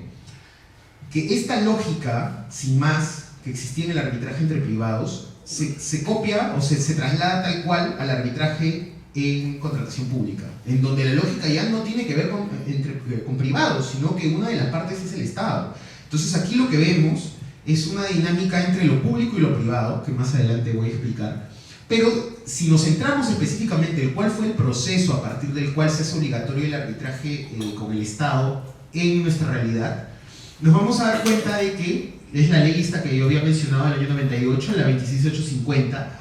Hay un debate en el Congreso en relación a esa ley, porque esta ley se aprueba el 9 de julio del 97, ¿no? ¿Quién presidía el Congreso en ese momento? El señor Víctor Joiguay. Su vicepresidente era Carlos Torres y Torres Lara. El 30 de julio de ese año, Alberto Fujimori, que era presidente del país, y el presidente del Consejo de Ministros, Alberto Pandolfi, y el ministro de Economía y Finanzas, que era el señor Jorge Camet, mandaron a promulgar y a cumplir esa ley. Ahora, lo que es importante es conocer cuál fue el proceso político que estuvo detrás de la implementación de esta ley y la obligatoriedad del arbitraje, ¿no? Hubieron debates previos a la aprobación que se llevaron a cabo en esto que me parece importante, que es la segunda legislatura ordinaria del año 96. Esa segunda legislatura va del marzo del 97 a junio del 97. Ahora, el debate inicia con palabras del congresista Juan Carlos Lama Álvarez, que era un congresista de Cambio 90, Nueva Mayoría, era del Fujimorismo. Él era presidente de la Comisión de Fiscalización que era encargada de revisar el proyecto de ley, ¿no? Fue una iniciativa, fue dictaminada la iniciativa por unanimidad. Recordamos que en ese momento el fujimorismo tenía la mayoría en el Congreso, como ven. Cada grupo parlamentario tuvo un breve tiempo para exponer su posición con respecto a este proyecto. Y lo interesante aquí era analizar el debate que se lleva a cabo en el Congreso de la República, porque en relación al debate, no hubo debate. O sea, no hubo debate. Yo revisé las actas de debates, del libro de debates del Congreso de esa época, y estos son citas de esas actas de debates, ¿no? Este señor Lam presenta la propuesta diciendo, ¿no? La presente iniciativa se enmarca dentro de los objetivos de reforma del Estado. Es interesante ver los argumentos que da, ¿eh? Dice, la presente iniciativa se enmarca dentro de los objetivos de la reforma del Estado, ¿no? Estamos hablando del año 97, que busca una mayor eficiencia en todos sus aspectos y propugna el mejor uso de los recursos estatales mediante la contratación de bienes, servicios y obras de óptima calidad en el momento oportuno y a costos adecuados. Actualmente, los procesos de adquisiciones y contrataciones vienen siendo regidos por una antigua y dispersa normatividad. Eso era cierto. Que no pocas veces ha sido la causa de que las entidades, los funcionarios y los contratistas cometan errores o omisiones, e incluso de que en algunos casos se generen corruptelas. Estamos hablando de corrupción. También, ¿qué indica también este señor Lam? Que la elaboración del proyecto había sido coordinada con diferentes actores. Vamos a ver, porque claro, ustedes sabrán de que en las comisiones del Congreso, los congresistas para las mesas de debate llaman especialistas de diversos espacios para que debatan acerca de la propuesta de ley. Entonces, él dice que habían llamado a actores del sector público como privado, ¿no? ¿A qué actores llaman? ¿No? Lo que dice, la elaboración había sido coordinada con funcionarios, se recogieron opiniones del Poder Judicial, de la Presidencia del Consejo de Ministros, del Consulcop, del Consejo Nacional Superior de Consultoría con ASUCO, que eran entes que existían en ese momento, del Ministerio de Economía y Finanzas, la Contraloría General, Superintendencia de Banca y Seguros, y por el lado privado, quienes participaron, colaboraron con opiniones, sugerencias, observaciones, la Asociación Peruana de Consultoría, la Sociedad Nacional de Industrias, la Cámara Peruana de Construcción y la Cámara de Comercio de Lima. ¿Qué es lo interesante de esto? De que por lo menos la mitad de estas instituciones privadas con las que se coordina la elaboración del proyecto, luego resultaron siendo beneficiadas porque se crearon centros de arbitraje, por ejemplo, el Centro de Arbitraje de la Cámara de Comercio de Lima, el Centro de Arbitraje de la Cámara de la Construcción, la Cámara Peruana de la Construcción CAPECO.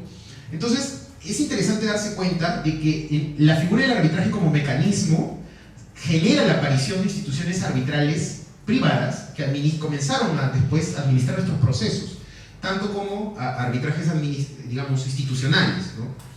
Y que brindaban servicios de designación de árbitros y tenían la capacidad de establecer sus propios reglamentos. Entonces, es interesante darse cuenta que al hacer obligatorio el arbitraje con el Estado, a partir de este año 98, estas instituciones privadas también salieron beneficiadas, porque el universo, digamos, la carga de procesos que iban a tener iba a ser mucho mayor. Entonces, por lo tanto, crean estos centros de arbitraje tanto de la Cámara Peruana de Construcción como de la Cámara de Comercio. Entonces, eso es interesante como un dato para tener en cuenta, ¿no?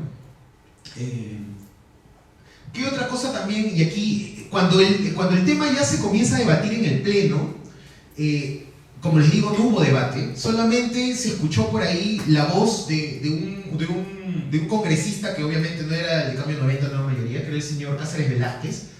Él toma la palabra y él fue el único, y me parece el primero, que hizo referencia explícita a la importancia del tema de arbitraje en el proyecto de ley y el hecho de que fuera obligatorio a partir de ese momento. Entonces, lo que él dice, y aquí es una cita tal cual del libro de actas, él dice, aquí dentro de una de las modificaciones más importantes está la que se refiere a la generación del arbitraje, ¿no? Él sí se había dado cuenta. Parece que la mayoría se ha enamorado del arbitraje, dice él. Arbitraje para el fuero agrario, arbitraje para los predios en los asentamientos humanos, arbitraje para los problemas que hay en los centros laborales, en fin, arbitraje por todos lados.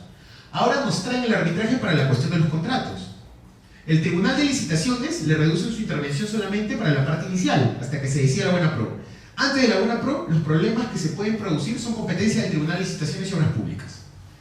Pero todo lo que viene después debe ser sometido forzosamente a arbitraje. Y ahí se refiere a la presidenta del Congreso en ese momento. Dice, un arbitraje, señora, que no va a dejar jurisprudencia, él ya lo estaba detectando, que no va a establecer luces para la mejor conducta de los organismos públicos que intervengan en estas licitaciones, ni tampoco de los propios licitantes. Esto no es aportar para el buen desarrollo del país. Eso es lo que él mencionaba dentro de ese debate.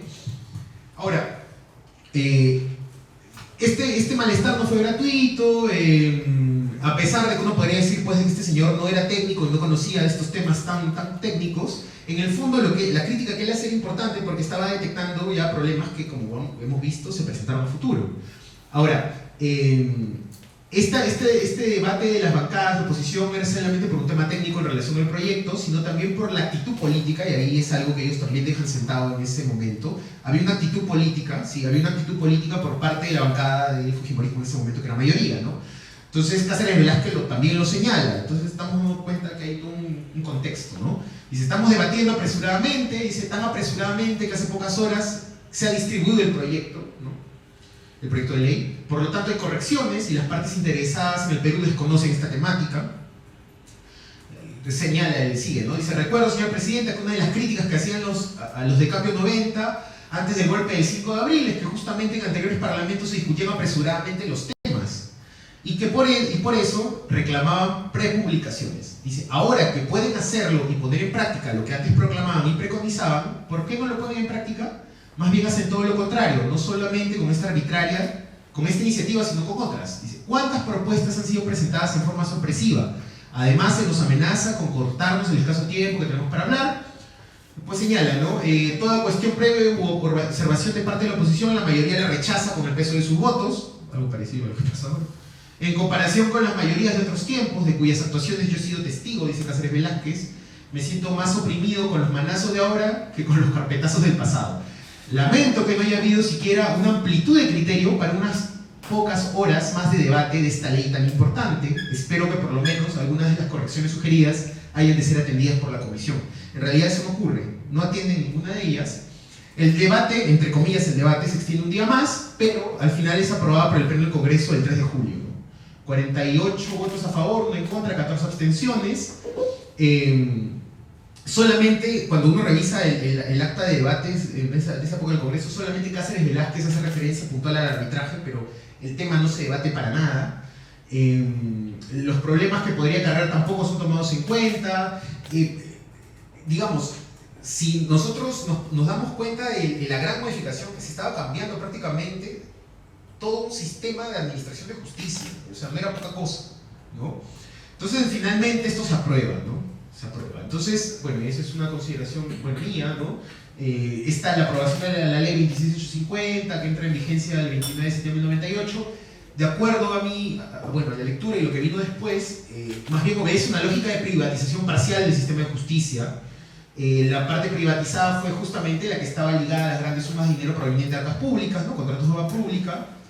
Y también por una cuestión de hacer más atractivo el sistema para los contratistas, ¿no? Para las empresas, para que pudieran participar en contratos con el Estado y pudieran ser parte. Inversión, llamar la inversión. Entonces, bueno, al final, una consideración que tengo es que existen razones políticas que primaron al momento de establecer un nuevo sistema de contratación pública, lo que tuvo como consecuencia la privatización de un sector de la justicia.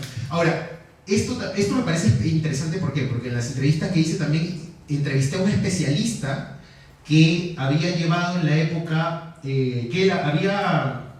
fue uno de los que fue contratado para elaborar lo que fue el proyecto de ley de contrataciones del año 97, que incorporó esto de forma obligatoria, ¿no? Y este es un poco, me parece importante porque esta es una posición que si ustedes no se la consulta o le pregunta a muchos abogados que ven temas de contratación pública y arbitraje, es un argumento que se repite muchas veces, ¿no? Me parece que esta posición de este especialista condensa muy bien estos argumentos, ¿no? Él dice, mire, me parece importante y creo que debería leerse en parte.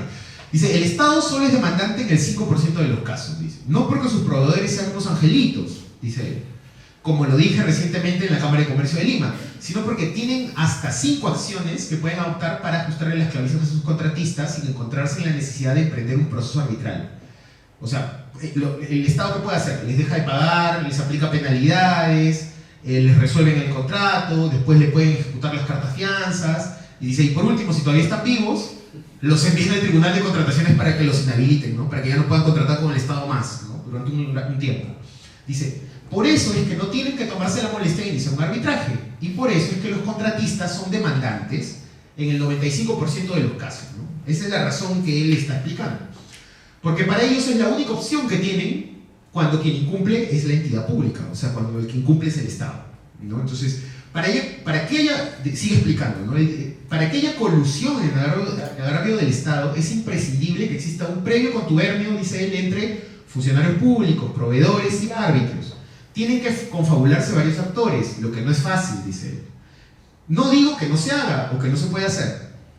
Más frecuente, y cabe el término, es que se coludan postores y funcionarios para obtener ilícitamente una adjudicación, que se coludan para inventar una deuda y recogerla en un laudo. Dice, en cualquier caso, una forma para tratar de evitarlo es exigiendo que el árbitro que designen las entidades del Estado pertenezca a alguna lista o registro, que puede ser del OCE. Recordemos que en los arbitrajes de Estado esto no existe, esta lista no existe. O de algún reconocido centro de arbitraje. El proveedor debe poder siempre elegir con toda libertad, porque en su caso lo que está en juego son sus intereses particulares. Si elige mal y su laudo sale mal, es su problema. ¿Ya?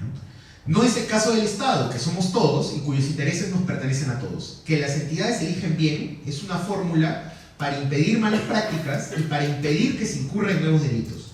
El modelo no debe cambiar, debe defenderse y perfeccionarse, porque pese a todo, sigue siendo más rápido y eficaz que cualquier otro, ¿no? Le he puesto un seudónimo ahí, pero es un abogado que participó, fue contratado para elaborar el proyecto de ley, ¿no? E incorporó la obligatoriedad del arbitraje. Ahora, me parece que no voy a tener tiempo, pero quisiera extenderme un poco más en esta lógica de lo público y lo privado, ¿no? Porque claro, estamos viendo, y la pregunta aquí, la lógica es, ¿cómo tres árbitros que vienen de la esfera pública pueden terminar resolviendo cuestiones relacionadas de la esfera privada, pueden terminar resolviendo cuestiones relacionadas a la esfera pública, que nos competen a todos? Aquí yo he hecho como una especie de resumen de algunas posiciones en relación a lo público y lo privado, pero voy a ir al final porque me parece que ahí está lo interesante. En relación a dos autores que conocí gracias al grupo de investigaciones de políticas públicas de perspectiva histórica, que son Mitchell y Migdal, ¿no? Que ellos señalan, ambos consideran más bien que el estudio del Estado debe tener un enfoque histórico y empírico, ¿no? A fin de comprender cómo estos discursos de separación, ¿no? Porque hay discursos de separación que nos hacen creer, estos discursos, que lo público y lo privado funciona por carteras separadas, digamos, ¿no? Y que hay una línea divisoria claramente establecida, y es a partir de esa línea divisoria que es fácilmente identificar qué es lo público y qué es lo privado. Mitchell y Migdal más bien opinan de que no, de que ambos, más bien que el estudio del Estado tiene que tener un enfoque histórico y empírico para comprender cómo estos discursos de separación se construyen y sobre todo cómo son validados a lo largo del tiempo. Entonces, por lo tanto, Mitchell, por ejemplo, considera que es necesario examinar los procesos políticos por medio de los cuales se produce esta distinción, esta separación, ¿no? Y me parece genial porque en este texto Mitchell justamente pone de ejemplo las leyes, las normas, ¿no? Las leyes como ejemplo. Entonces, él dice, otro ejemplo son las leyes, dice Mitchell, ¿no? El sistema legal, que es un componente central del Estado moderno cuando es concebido en términos estructurales, consiste en un complejo sistema de derechos, estatutos, sanciones, instituciones de procuración de justicia, personal jurídico, personal de áreas legales, prisiones, sistemas de rehabilitación, psiquiatras, académicos, bibliotecas, escuelas de derecho, en el cual, una vez más, resulta muy difícil trazar la línea exacta que separa la estructura legal de la sociedad a la cual da forma, ¿no? Entonces, en la práctica, tendemos a simplificar la distinción al concebir a la ley como un código abstracto, ¿no? Y a la sociedad como ámbito de su aplicación práctica. Lo anterior, no obstante, no refleja la complejidad de lo que ocurre en la realidad, donde códigos y prácticas tienden a ser aspectos inseparables. Entonces, en función a esa dinámica, la pregunta, entonces, ante esta pregunta, ¿no?, de cómo explicar que agentes privados resuelvan asuntos que son de interés público en el arbitraje con el Estado, quizá y este es el enfoque que le he querido dar, es quizá que lo que debemos tener en claro es que las divisiones que creamos entre lo público y lo privado son difusas, y que los códigos del derecho y las prácticas comunes de los actores, estas prácticas irregulares, informales, son elementos inseparables que se mezclan y superponen dentro de la dinámica del arbitraje con el Estado específicamente.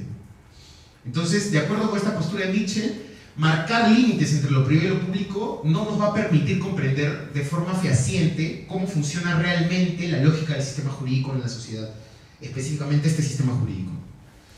Entonces, ahí también menciona Migdal, considera que la imagen del Estado, como aparece en textos jurídicos y modelos académicos, se construye a partir de una frontera territorial que delimita geográficamente la autoridad y una frontera social que separa lo público y lo privado. Y a partir de este razonamiento, la pregunta considero de que debe cambiar de enfoque, y es por eso que la investigación más bien se centró en analizar los mecanismos y ver cómo pueden convivir ambos, el mecanismo formal e informal, digámosle así. No se debe explicar la lógica por la cual árbitros privados terminan resolviendo controversias ligadas a recursos públicos en las contrataciones con el Estado, sino más bien lo que es necesario es comprender cómo se llevan a cabo estas dinámicas de convivencia entre las normas legales, ¿no?, que son dadas por el derecho, y las prácticas de transgresión que llevan a cabo los mismos actores, ¿no? Y aquí, en estos actores, específicamente en el tema de investigación, estoy hablando de árbitros, secretarios arbitrales, y cómo actúan estos actores dentro del margen de legalidad que está establecido por la norma, ¿no? Y para ya terminar, ahora sí, conclusiones, ¿no? Estas son algunas conclusiones de la investigación. Para comenzar, la obligatoriedad del arbitraje en la contratación pública, que fue implementada en el 98 mediante esta ley, la 2650, obedeció más a una lógica de privatización parcial del sistema de justicia. Segundo, estas prácticas informales y legales que se presentan en esta etapa, ¿no?, del arbitraje, que es la designación y el desempeño de árbitros y secretarios arbitrales, están relacionadas con su capacidad de influencia en el propio tribunal y con el número y el tamaño de las redes de contactos que tienen. Entonces, lo que en teoría, la teoría nos dice de que se elija a los mejores, a los que conocen más el tema, de que el arbitraje garantiza la especialización en la materia, en la práctica nos estamos dando cuenta al menos de que eso no se aplica, ¿no? Los criterios de selección que utilizan tanto contratistas como el representante del Estado no va necesariamente por esa lógica. O si la tienen en cuenta, este otro criterio pesa tanto o más que el otro criterio. Tercero, la coexistencia de estos mecanismos y prácticas ilegales dentro del sistema legal formal se logra gracias a la presencia de redes que se generan en espacios como la universidad, trabajos anteriores, centros laborales anteriores, en fin, ¿no? Ahora, estas redes, ¿cómo se construyen? En base a relaciones de poder, en donde la fidelidad al actor que hizo ingresar a los otros actores al sistema determina la forma como se desempeñarán estos dentro del sistema, ¿no? Entonces, ¿qué es lo que surge aquí? Surge una red de cadena de favores que caracteriza toda una dinámica de relaciones dentro de este sistema de justicia. Entonces, bajo esta serie de principios, ¿no?, que están marcados por esta impronta ideológica liberal, ¿no?, que es la lógica a partir de la cual se mueve el arbitraje comercial, ¿no?, que es de acuerdo a lo que yo sostengo, que es una copia tal cual al sistema con el Estado, se toma preferencia a valores como cuáles, ¿no? Libertad, eficiencia, rapidez, flexibilidad, que son valores que se tienen muy en alto y que más bien, dentro de esta lógica, ¿no?, se tienen muy en alto y que han llevado más bien a privatizar distintas esferas de la vida pública, entre ellas la del Estado. Así, lo que se ha hecho es socavar la legitimidad de algunas instituciones, volver más porosos los mecanismos de control y dejar en manos de privados asuntos que corresponderían en un inicio al interés público. Entonces, estos contornos borrosos, ¿no?, estos márgenes donde se actúa transgrediendo, manipulando la ley, se encuentran al amparo de estos principios y han echado raíces en la sociedad peruana en todos sus niveles, ¿no? Esa es la propuesta que yo tengo, y desde diferentes tipos de prácticas. Y para terminar, solamente decir una cosa. Hay una investigación que lleva a cabo Jari Mujica, que es en relación a estrategias de poder en el Palacio de Justicia de Lima. Y lo interesante ahí es de que cuando yo terminé de leer ese libro, me di cuenta de que muchas de esas prácticas que él describe, que se presentan en el sistema de justicia tradicional, ¿no?, en un espacio que es el Palacio de Justicia, terminan siendo prácticamente las mismas dinámicas de red, las mismas dinámicas de fidelidad al sistema, de a quién le debe favores dentro del sistema, etc., terminan pareciéndose mucho a este sistema. Y una de las razones es porque, en verdad, son los mismos actores. Entonces nos vamos a dar cuenta que estos actores que se desempeñan en muchos casos como árbitros han sido abogados. Muchos de ellos han trabajado en un inicio no como árbitros, sino también vienen de una tradición y una práctica jurídica de mucho tiempo, de muchos años. Aquí ya podríamos incluso hablar acerca de temas relacionados a cultura jurídica, ¿no?, que me parece que también es un aspecto que podría tomarse en cuenta. Entonces, lo que uno podría encontrar a partir de esta investigación es una paradoja funcional, ¿no? Como un sistema arbitral que en teoría combate todas esas prácticas, por ejemplo, combate la falta de especialización, combate la eficiencia, combate la demora, ¿no?, la falta de eficiencia, la demora de los procesos judiciales tradicionales, como este sistema arbitral con contratación pública termina adoleciendo de estos mismos problemas que se presentan o que ya han sido identificados en el sistema de justicia tradicional. Entonces nos estamos dando cuenta que, a partir de mi visión, de la investigación, lo que yo me he dado cuenta es de que no tiene que ver con normas, al fin y al cabo no tiene que ver con estructura normativa, no tiene que ver con principios que guíen una estructura normativa determinada, como flexibilidad, especialidad, eficiencia. Al final, aquí, y eso tiene que ver mucho con Migdal y Mitchell, es las dinámicas de los actores, ¿no?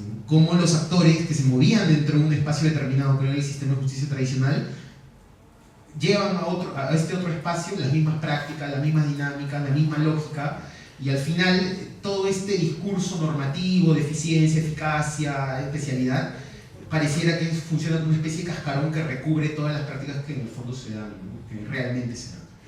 Entonces, bueno, dicho esto, yo quería agradecerles por su atención y disculpen si me he extendido. Gracias.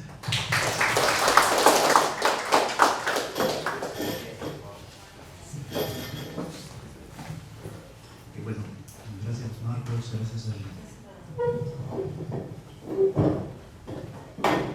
Hola.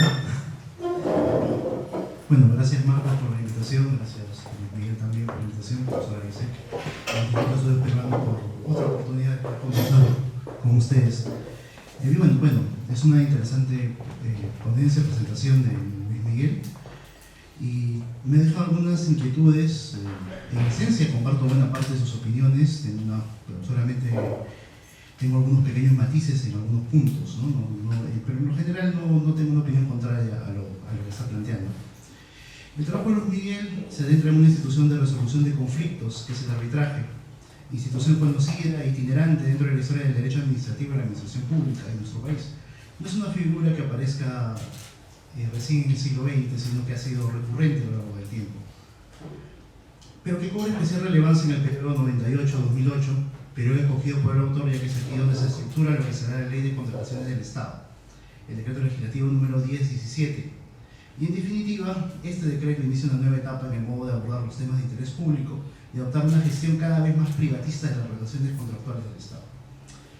Aquí quisiera poner mi primer matiz, que creo que es interesante señalar.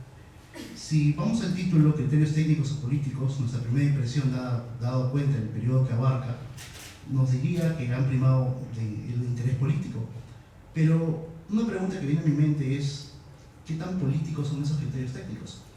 Es decir, sobre un aparente tecnicismo, ¿cuáles son realmente los criterios políticos que vamos a adoptar? Los temas procedimentales, los temas de jurisdicción, de administración, de recursos que vamos a emplear. Son tecnicismos, sí, pero orientados dentro de una lógica política.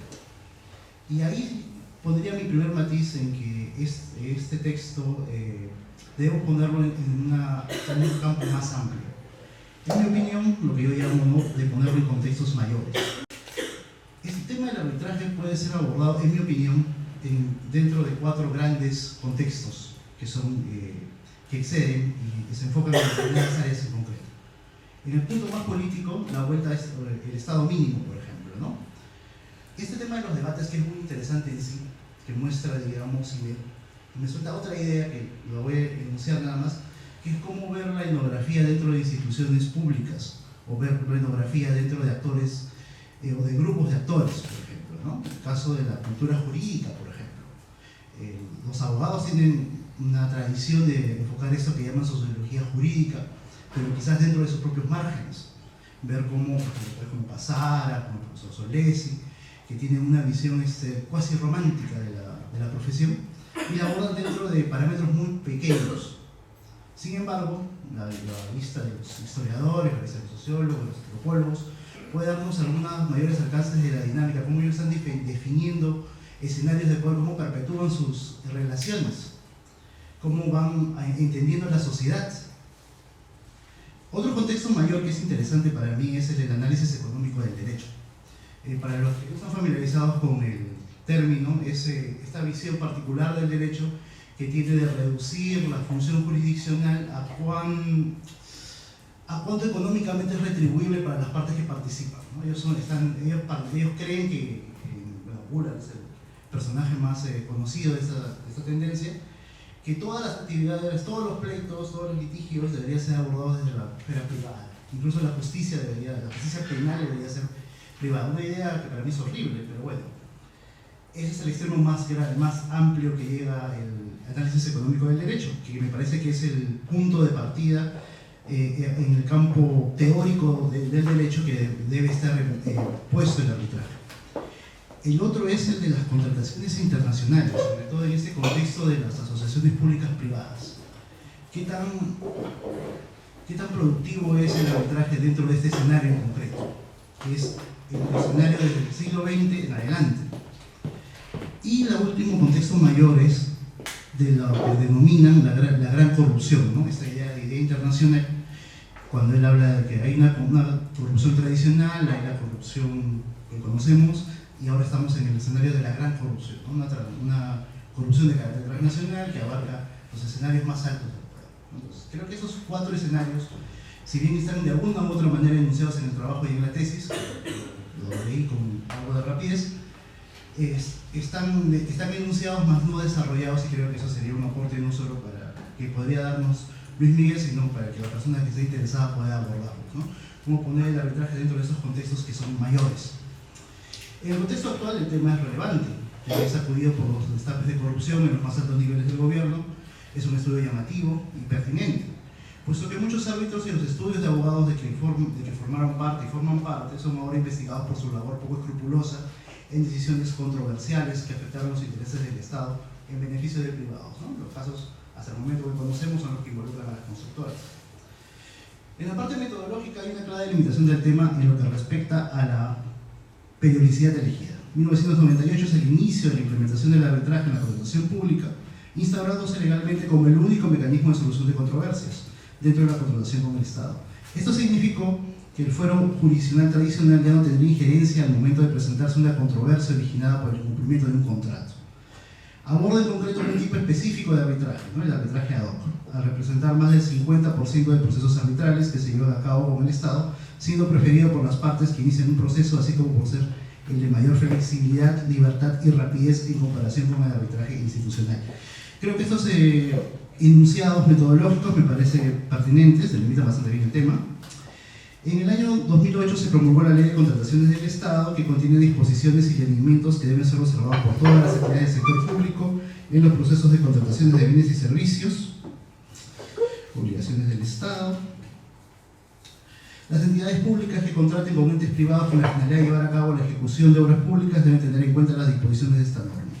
Posteriormente a ellas, ¿no?, ya viene lo que vendría a ser el decreto legislativo 1071 que norma el arbitraje propiamente, y el decreto supremo de su reglamento, ¿no?, que rige a partir del 2009. Como acertadamente menciona, el reconocimiento de la jurisdicción arbitral proviene de la propia Constitución de 1993. Sin embargo, desde antes ya estaba establecido un marco normativo para alentar el arbitraje en la solución de controversias entre el Estado y futuros inversionistas privados. De hecho, podemos encontrar referencias a él en diversos cuerpos normativos desde 1919. Pero en la década de los 90 de la pasada centuria es donde cobra especial relevancia, producto del cambio político y económico que experimentó el país en aquellos años. Fue un medio eficaz para responder, en mi opinión, a 3 exigencias muy puntuales de diversos actores interesados en la transformación del Estado. En primer lugar, garantizar el establecimiento de una nueva visión del Estado, que tenía como eje las privatizaciones.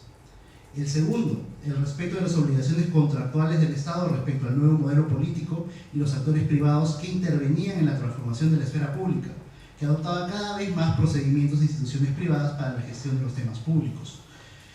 Lo que señaló como vicios, y digamos que es algo recurrente, en la práctica el Estado de los años 80 era un Estado bastante deudor, incluso hasta antes.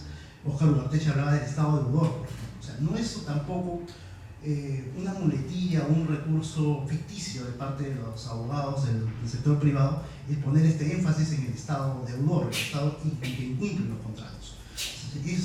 Si bien ya en los 90 en adelante, bueno, después del boom económico ya podemos hablar que es una muletilla, pero en el contexto creo que hay ciertos elementos de veracidad que no deben ser descuidados. Tercero, evitar la jurisdicción nacional que se le considera como ineficiente, lenta y corrupta.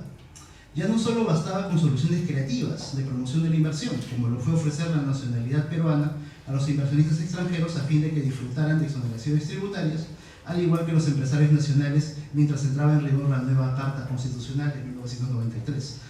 Una de las cosas que no entendía cuando crecía era por qué rayos se le daba la nacionalidad del inversor extranjero para invertir en el país. No lo comprendía.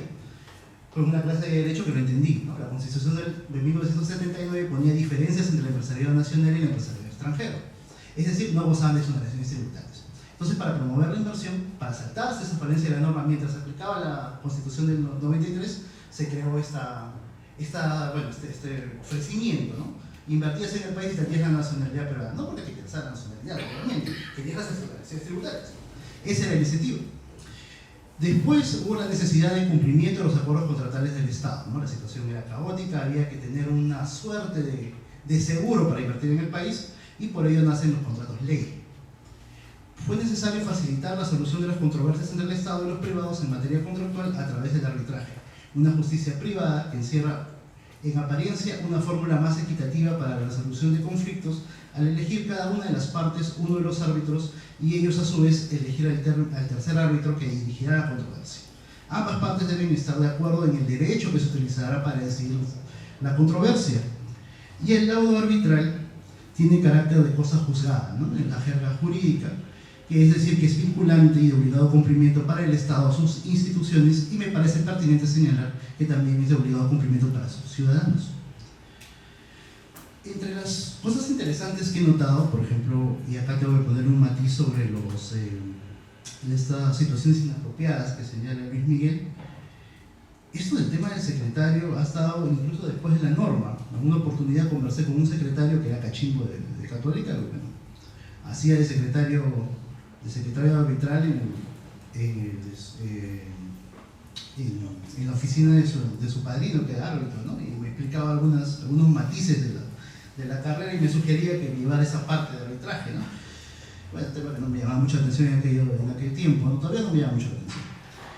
Hay propensión a la existencia de lobbies y acuerdos entre los miembros del tribunal y las partes en conflicto, que es tu punto quinto, pero bueno, yo creo que eso es inherente a toda situación política. Por más que el arbitraje trate de tener carácter técnico, por más que el arbitraje trate de entre comillas, ser una institución privada, una institución entre privados, está inevitablemente rodeada de lobbies y creo que es lo que hay que señalar. Bien, hay muchas preguntas que tengo que quisiera hacer, pero voy a pasar rápidamente lo que me ha llamado la atención. Por ejemplo, si revisan su tesis, tiene 4 partes bien interesantes, ¿no? El marco normativo, el sistema arbitral ad hoc, propiamente la explicación de este sistema ad hoc, pero la última parte me parece la más interesante, que habla sobre lo que es los actores y las relaciones de poder. Y aquí sugeriría que se matizara el hecho de que cómo se forman estas redes tan particulares y crean una suerte de subcultura. ¿Hasta qué punto esta subcultura está matizada por la vieja corrupción? En la charla anterior que estuve a cargo, señalaba, por ejemplo, que la corrupción se ha sabido amoldar a las nuevas instituciones. Es como señalaba Luis Miguel, no es solamente que la corrupción haya sobrevivido a las transformaciones y a las reformas, sino que crece a la par de las instituciones, ya porque se repitan los actores a través de la famosa puerta giratoria, que no recuerdo si en la tesis está bien enunciado ese término, pero me parece que es pertinente, ¿no? Señalar este cambio que tienen los funcionarios públicos de pasar del sector público al privado en diferentes periodos. Un problema grave que tienen, y eso me comentó el profesor Chimabukuro, que en algún momento presidió el Indecopi, es que al que es bueno en materia pública es inmediatamente absorbido por el sector privado.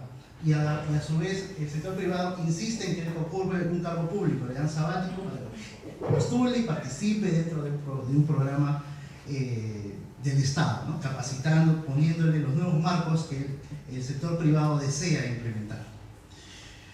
Algunas preguntas que quisiera para dejarle a Luis Miguel para complicarle un poquito la vida es sobre todo sobre el tema de los criterios para la selección de los árbitros. Es decir, ¿existen criterios que realmente podamos proponer desde la sociedad civil y desde el Estado para hacer que este sistema pueda solucionar siquiera en parte algunos de los problemas que tiene? ¿Cuáles son los nuevos criterios para fijar el interés público ahora en este tema contractual? Como bien ha señalado, lo público y lo privado lo definen los actores constantemente.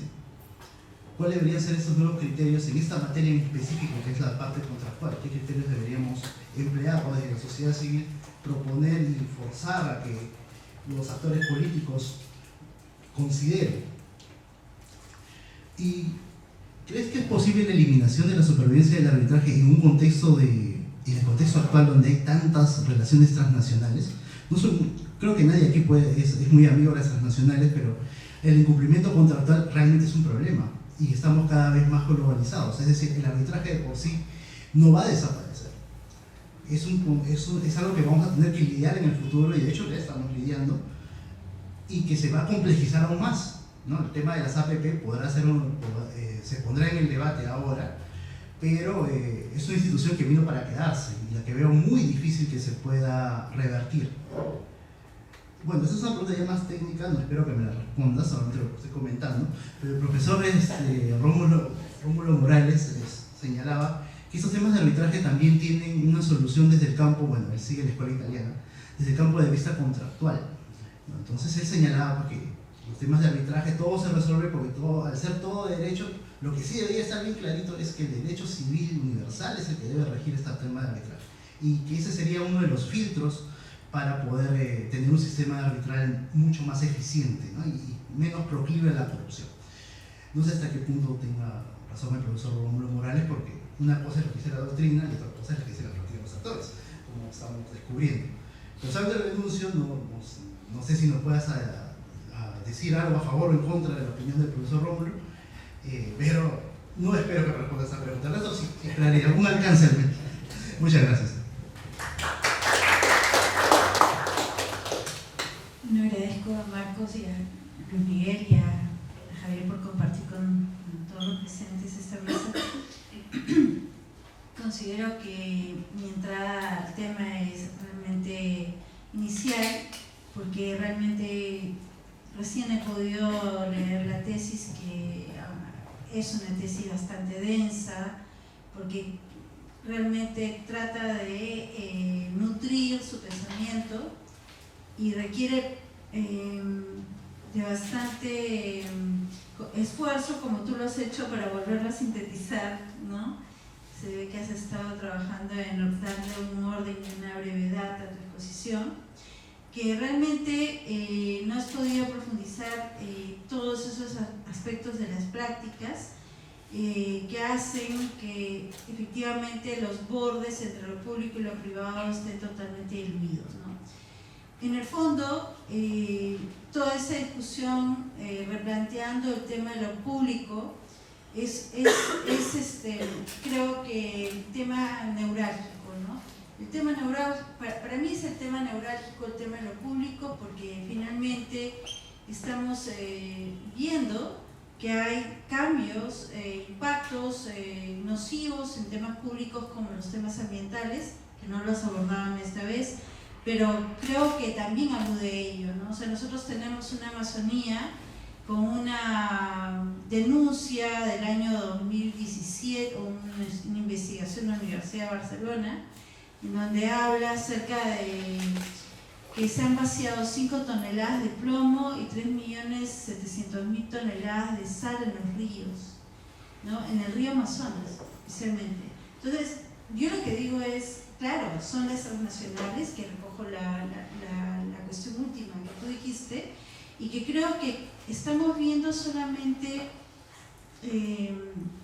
digamos, una dinámica de codicia y de rapiña que está utilizando estos mecanismos, como bien lo explica Huber en su texto, ¿no? En el texto que él trabaja, que creo que es muy inspirador, y también se inspiró Harris, ¿no? Y verdaderamente lo asocio a otro texto de Soja que se llama La muerte del prójimo, ¿no? Entonces ahora vemos que las brechas entre los millonarios son brechas ya casi inexplicables en términos coloquiales, porque son tantos ceros a la derecha que ya uno no puede imaginarse que hacen tanto dinero en cada día, ¿no? Entonces realmente estamos hablando de algo que realmente hacia la inmoralidad y lo público es lo moral, como dice Huber cuando plantea su texto, ¿no? Él plantea que lo que él quiere presentar es un estudio de la moral pública, ¿no? Así lo define él en la página 15. Entonces es interesante que finalmente en la antropología se recueste un tema que tiene que ver con los contextos humanos, o sea, recuperamos el sentido de lo próximo o del prójimo y tratamos de insertarlo en la vida de la naturaleza, una naturaleza que es codiciada y que finalmente es vaciada de sus contenidos naturales, ¿no? ¿Por qué? Porque se contaminó. Y entonces vemos la lucha de los pueblos indígenas en estos días que nos plantean efectivamente una situación inevitable prácticamente por contaminación. A mí me parece importantísimo el tema que estamos conversando ahora, justamente porque estamos regresando a situaciones de esclavitud en la que los medios de comunicación no son interesados en traducir la gravedad del problema a un lenguaje cotidiano. Entonces tenemos una desinformación abismal de la ciudadanía. Cuando Javier habla de ciudadanía, estamos tan desinformados. ¿Qué ciudadanía podemos ser, no? Y nosotros vemos que hay una criminalización de la protesta social en los países andinos, y eso también es un dato que traté de rescatar, porque me parecía importante. Esto es la agenda de la sociedad civil frente a las industrias extractivas, me parece que es del año 2017, y el Perú desde el 2006 hasta el 2014 registra leyes de criminalización de la protesta, cuando recién en Colombia empiezan en el 2011 y en el Ecuador en el 2014. O sea, nosotros somos la punta de lanza de estos proyectos de inmoralidad, digamos, ¿no? O sea, lo público, o sea, la protesta social que vista en los términos liberales era justa, porque había términos de justicia y nociones de justicia donde lo público entraba a tallar. Se había logrado instalar después de largos siglos de lucha y entendimiento de lo que implica la democracia y la ciudadanía. Luego también hay un informe importante de industrias extractivas, derechos humanos y conflictos de una comisión internacional de juristas. Bueno, y ahí repasa justamente el boom extractivo, los impactos negativos de las industrias extractivas, o sea, se sabe, ¿no? La impunidad por la vulneración de los derechos económicos, sociales y culturales de la población. Es decir, y aquí, en estos mecanismos, en estos lobbies, en estas transacciones, en esta subcultura que se genera, que borra la diferencia entre lo público y lo privado, allí se cristaliza todo lo demás. O sea, como dice Miguel, ahí nace todo lo que va a contaminar los procesos normativos, o sea, todos los procesos que van a seguir, que van a tener impacto en la operativización hasta llegar al campo, al lugar donde operan las empresas, ¿no? ¿Y dónde operan las empresas? Pues en la sociedad. ¿Y qué es la sociedad? Son todas estas empresas y comercios que se ve solamente el lado dorado, maravilloso, que se resuelve todo, pero lo que estamos haciendo es acumular una deuda con el Estado, desde una perspectiva de un Estado que hay que discutirla. ¿De qué clase de Estado estamos, desde qué enfoque, ¿no? Del Estado se ha hablado mucho, pero es importante retomar esa discusión porque efectivamente las políticas públicas no enganchan con una teoría del Estado sólida, ¿no? Esta difusión, esta cuestión difusa entre lo público y lo privado lo que hace es desarmarte todo tu marco teórico del Estado. Y entonces lo que te presenta es más bien el enfoque de la codicia transnacional que no respeta nada, ¿no? Entonces transgrede todas las normas y rápidamente tiene que cambiar las leyes y rápidamente tiene que resolverlo. ¿Por qué? Porque lo que están sacando y lo que está en juego es una liquidez importante para esas empresas y no importa la vida de una sociedad, de un pueblo o de su historia, ¿no? Entonces esa es la sensación que me da, y sin embargo me da mucha pena porque cuando yo hice la tesis de la política educativa y la ruralidad, ahí se ve esa formación de los intelectuales en un contexto en el que tratan de formar un concepto de Estado que reconozca derechos, ¿no? Y entonces ahí podemos ver que ya José Antonio Encina, para la ley ordinaria de 1920, ahí en la legislatura habla del tutelaje en el procedimiento judicial y habla del procedimiento arbitral, pero no en el establecido en nuestro código, sino el propuesto en mi proyecto bajo la forma de tribunal arbitral.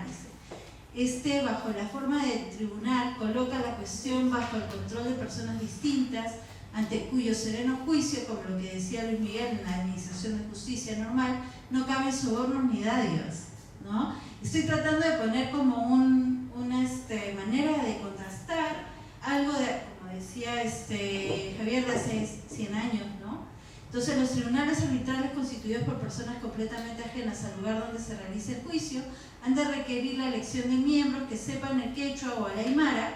Solo así podrá obtenerse que los indios, de viva voz personalmente, sin valerse de intérpretes, puedan formular todas las alegaciones que crean necesarias en favor de sus intereses. Informaciones personales tendrán que recogerse de los mismos sitios en materia de litigio, del abuso del crimen, a base de observación personal, antropología, de cada uno de los miembros del tribunal se fundamentará el fallo de justicia, que esta vez sí será la verdad, porque arrancará del fondo del corazón mismo la verdad. Es la primera vez que el Parlamento del Perú ha de interesarse eficazmente en favor de esos indios, cuya vida es el exponente del dolor humano. Entonces, estamos hablando, para cerrar, ¿no? Para terminar la reflexión, estamos hablando de lo que Luis Miguel decía, y que ahora no lo presentaste, cómo este sistema de privatización secuestra los discursos públicos, los inhibe y los limita, para que justamente no aparezca esta imagen de respeto al otro, ¿no? O sea, el respeto al otro implica escucharlo, recoger sus demandas y justamente ver los mecanismos para que el gamonal no decida, porque él también puede estar a cargo de la corte, ¿no? Entonces es necesario romper ese círculo de fuego del cual criticaba Arguedas, y ahora estamos en otro, pues, o sea, en una analogía de otro círculo de fuego que no nos permite a nosotros, que supuestamente somos letrados, leídos, titulados, acceder a expresar nuestra propia voz y poder poner las cosas en otro contexto, ¿no? Entonces, claro, podemos hablar muchas cosas más de protestas, etcétera, que ahora se dan, pero no es pues el caso. O sea, el tema es que aquí, en términos de la reflexión, debiéramos tener a carta cabal un discurso y un campo de reflexión que sea mucho más, como le decía Javier al inicio, mucho más teórico, mejor planteado, y que entre a un debate en el cual se pueda deconstruir todo eso y a la vez plantear realmente la recuperación de lo que es la persona. O sea, acá vemos a una persona que se está construyendo al indio, ¿no? Se le está buscando, se quiere hacer un tribunal para que vaya allá y hable con ellos in situ, que sean personas idóneas, no sobornables, ¿no? Entonces, nos estamos dando cuenta de que se está poniendo el peso en los valores de esas personas, se está reconociendo que esas personas son peruanos que hablan quechua o aymara y son capaces de entrar en diálogo con el otro, ¿no? Entonces, yo lo dejo acá, un poco ya te he planteado un poco algunas dudas y gracias. Muchísimas gracias Luis Miguel, muchísimas gracias Mercedes, Javier, igualmente. Abrimos entonces nuestra mesa verde. Sí les pediría a los que van a intervenir con alguna pregunta, alguna reflexión, la mayor brevedad posible, para después darle el paso nuevamente a Luis Miguel a absorber todas las preguntas, las sugerencias y las críticas. Entonces, no sé si alguien se anima a comentar, a preguntar.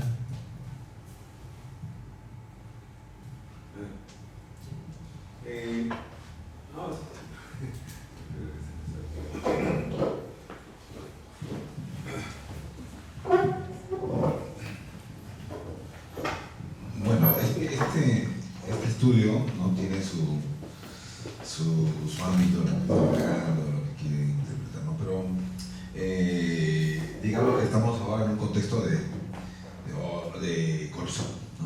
Corrupción y tengo entendido, porque es interesante decidir este tema precisamente de árbitros, que algo de 30 árbitros están siendo investigados, de 30 más árbitros están siendo investigados. Entre ellos está el caso de un árbitro famoso, bueno, que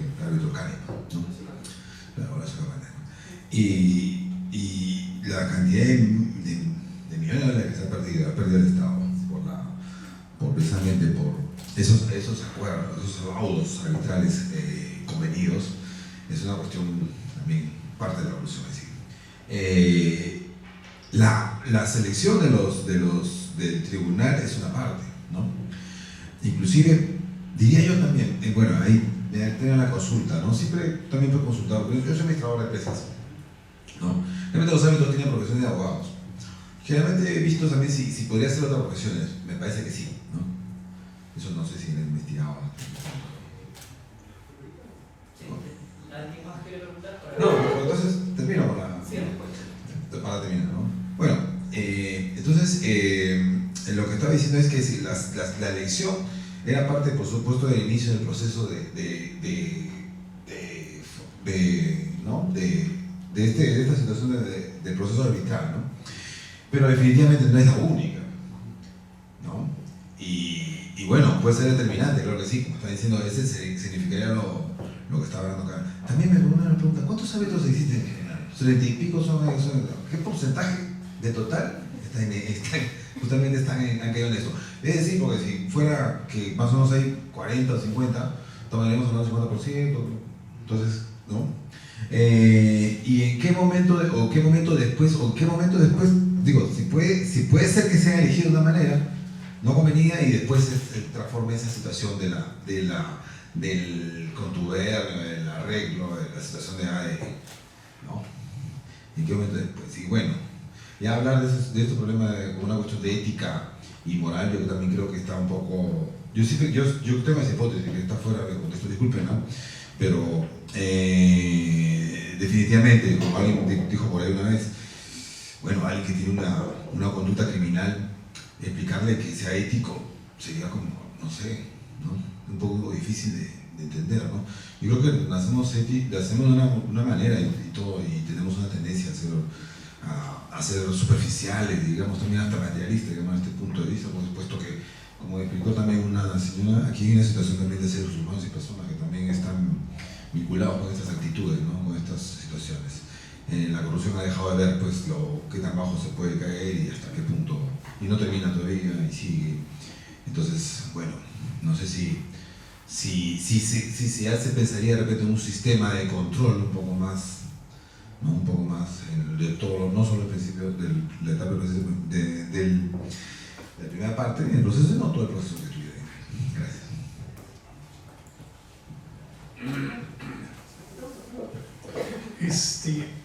Igual, es un tanto difícil llegar a captar toda la idea de la investigación por lo complicado de todos los términos, ¿no? Pero tratando de llegar a eso, yo pensaba un poco en este asunto de seguir viendo más actores, porque tanto esto va parte del mundo privado y las empresas. ¿Cómo es que el Estado reacciona o no reacciona frente a eso? Porque si pienso más o menos en el contexto 90-2000, es un contexto en el que aparece el SNIP, se fortalece, la Contraloría también empieza a generar cambios. Entonces, esa es una reacción de repente en la parte de la adjudicación de las obras, ¿no? Pero pues, te hace creer, de repente, para la fantasía de la política, te hace creer de que el Estado está pensando en combatir la corrupción desde entrada. Pero también te hace ver de que como está cerrando los caños, las empresas, bajo esta lógica de querer ganar más, están generando esta dinámica. No sé hasta qué punto se podría pensar eso. Y el otro tema también es, podría pensarse, estos tres cambios que señalaste en el 97, en el 2001 y 2004, coinciden con cambios presidenciales, ¿no? El 2001 es un año en el que entra Paniagua y está en toda esta lógica de limpiar el Estado, y de hecho que va a quedar pendiente, pero yo creo que es muy importante analizarlo bajo ese contexto. Estos cambios a la reglamentación, a la regulación del arbitraje, creo que pueden intentar por ahí y ver quiénes han jugado. Y finalmente creo que también una cosa que sería pendiente, a no ser que de repente conoces algún caso y puedas contarlo brevemente, cómo es que estos actores se coluden para crear un caso, ¿no? Porque si bien es cierto que hay estas puertas giratorias y tú tienes muy clara la dinámica de cómo es que funciona para que aparezca el secretario que sea conveniente a la parte privada, pero ¿cómo es que se crea el caso?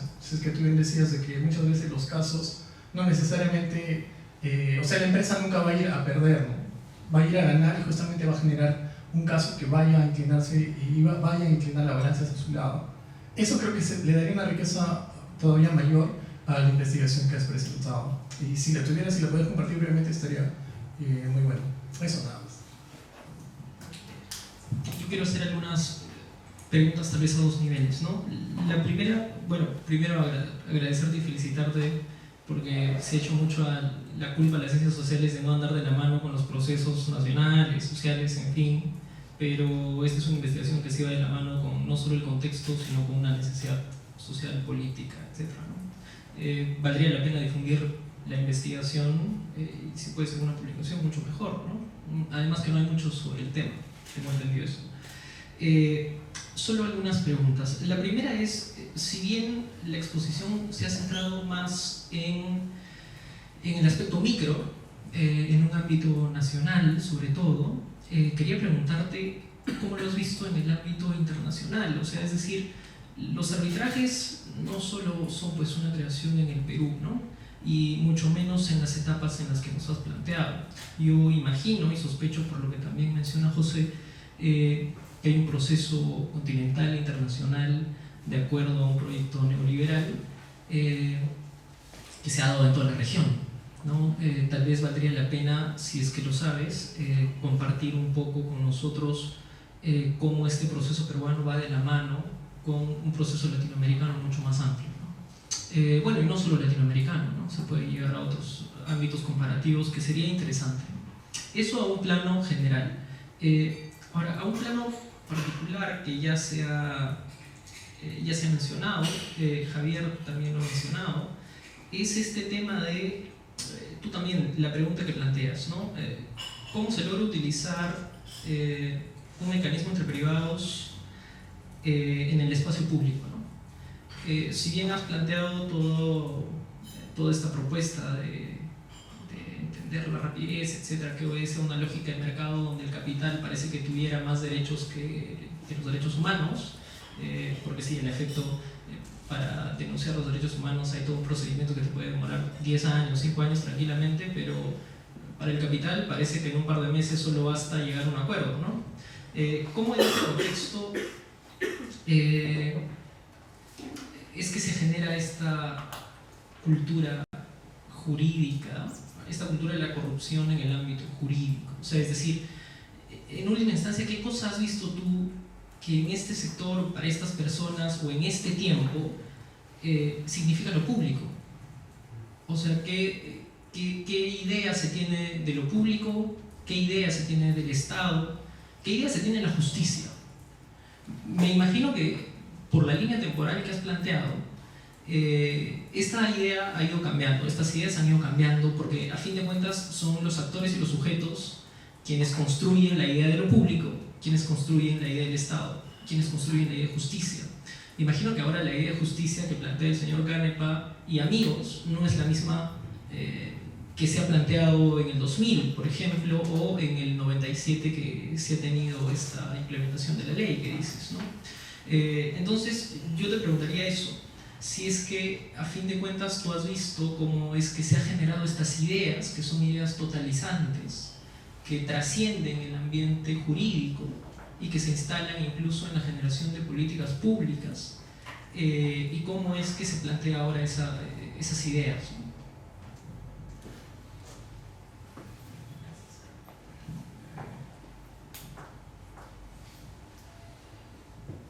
Bueno, si no hay más comentario, sí. Yo tengo la misma pregunta. Bueno, en mi caso, desde la ciencia política siempre se tiende a ver estos procesos por el ámbito, o la política pública, por el ámbito de cómo hacerla, en el sentido de cómo estructurarla, cómo hacer bonito el planeamiento, pero no se hace lo que es el seguimiento, ¿no? Y en parte eso tiene que ver con una lógica de lo público, como lo decía la primera vez a Javier Sarabia, es una respuesta ante una problemática. Lo que yo quisiera hacer una pregunta bien puntual es, con ese trabajo que hemos visto donde hay una permeabilidad público-privada en este tema, ¿hay alguna reacción de algunos actores en determinado momento? Porque muchas veces la reacción estatal es producto de actores que o están en la otra lógica o no están de acuerdo, o alguna rivalidad política. ¿Hay algo, o se ha hecho un rastreo de quienes mueven esta regulación, ya que se va a dar más en nuestro tiempo con los nuevos procesos reguladores, por ejemplo, de la OCDE, ¿no? Sé que no entra en el campo del primer implantizo, pero quizá no se puede marcar. Bueno, ahora sí te apelamos a tu poder de síntesis para contestar las preguntas. Voy a hacer lo posible para sintetizar. Bueno, comenzar con la última pregunta. ¿Reacciones en un determinado momento? Sí, pero no por una... Y esto es interesante porque esto también nos daría a repensar los tiempos de la política y los tiempos de las políticas públicas, ¿no? Si bien es cierto, se habían venido detectando... Bueno, antes para darle un marco a todo esto, ¿no? Javier, de seguro sí lo va a reconocer con mayor rapidez quizá. Hay un abogado que se llama Mario Castillo Freire. Él es uno de los abogados, junto con otros más como Google, Catuarias, que dentro del mundo arbitral son conocidos como los arbitraje boys, digamos. Son aquellos abogados de mucho renombre ya que se manejaban y se movían en los espacios del derecho internacional, derecho comercial internacional, ¿no? De la práctica privada, que son uno de los más entusiastas al momento de implementar el arbitraje en el Perú. Y no estoy hablando específicamente del arbitraje como el Estado, sino del arbitraje en general. Especialmente ellos impulsaron mucho la creación de la ley 26572, que es la ley del año 96. Una de las particulares de esa ley es que recoge muchas de las cosas de la ley CIADI, que es esta institución internacional que se encarga de las disputas internacionales entre empresas, ¿no? Claro, comercio internacional. Entonces, esta ley de CIADI está recogida en la elaboración de esta ley de 1996. Ahora, si mal no me equivoco, incluso el mismo Cantuarias Salaverry participó en la elaboración de esa ley de arbitraje del año 96, ¿no? Sí, la 26572. Entonces, ¿por qué decir esto? Porque si uno hace un rastreo, por ejemplo, de las opiniones de todos estos señores que, digamos, han sido aquellos que, porque analizar también quién emite el mensaje y desde dónde se emite el mensaje. Estas personas son reputados abogados, juristas, tienen libros de derecho que son leídos por todos los estudiantes de derecho, pues, que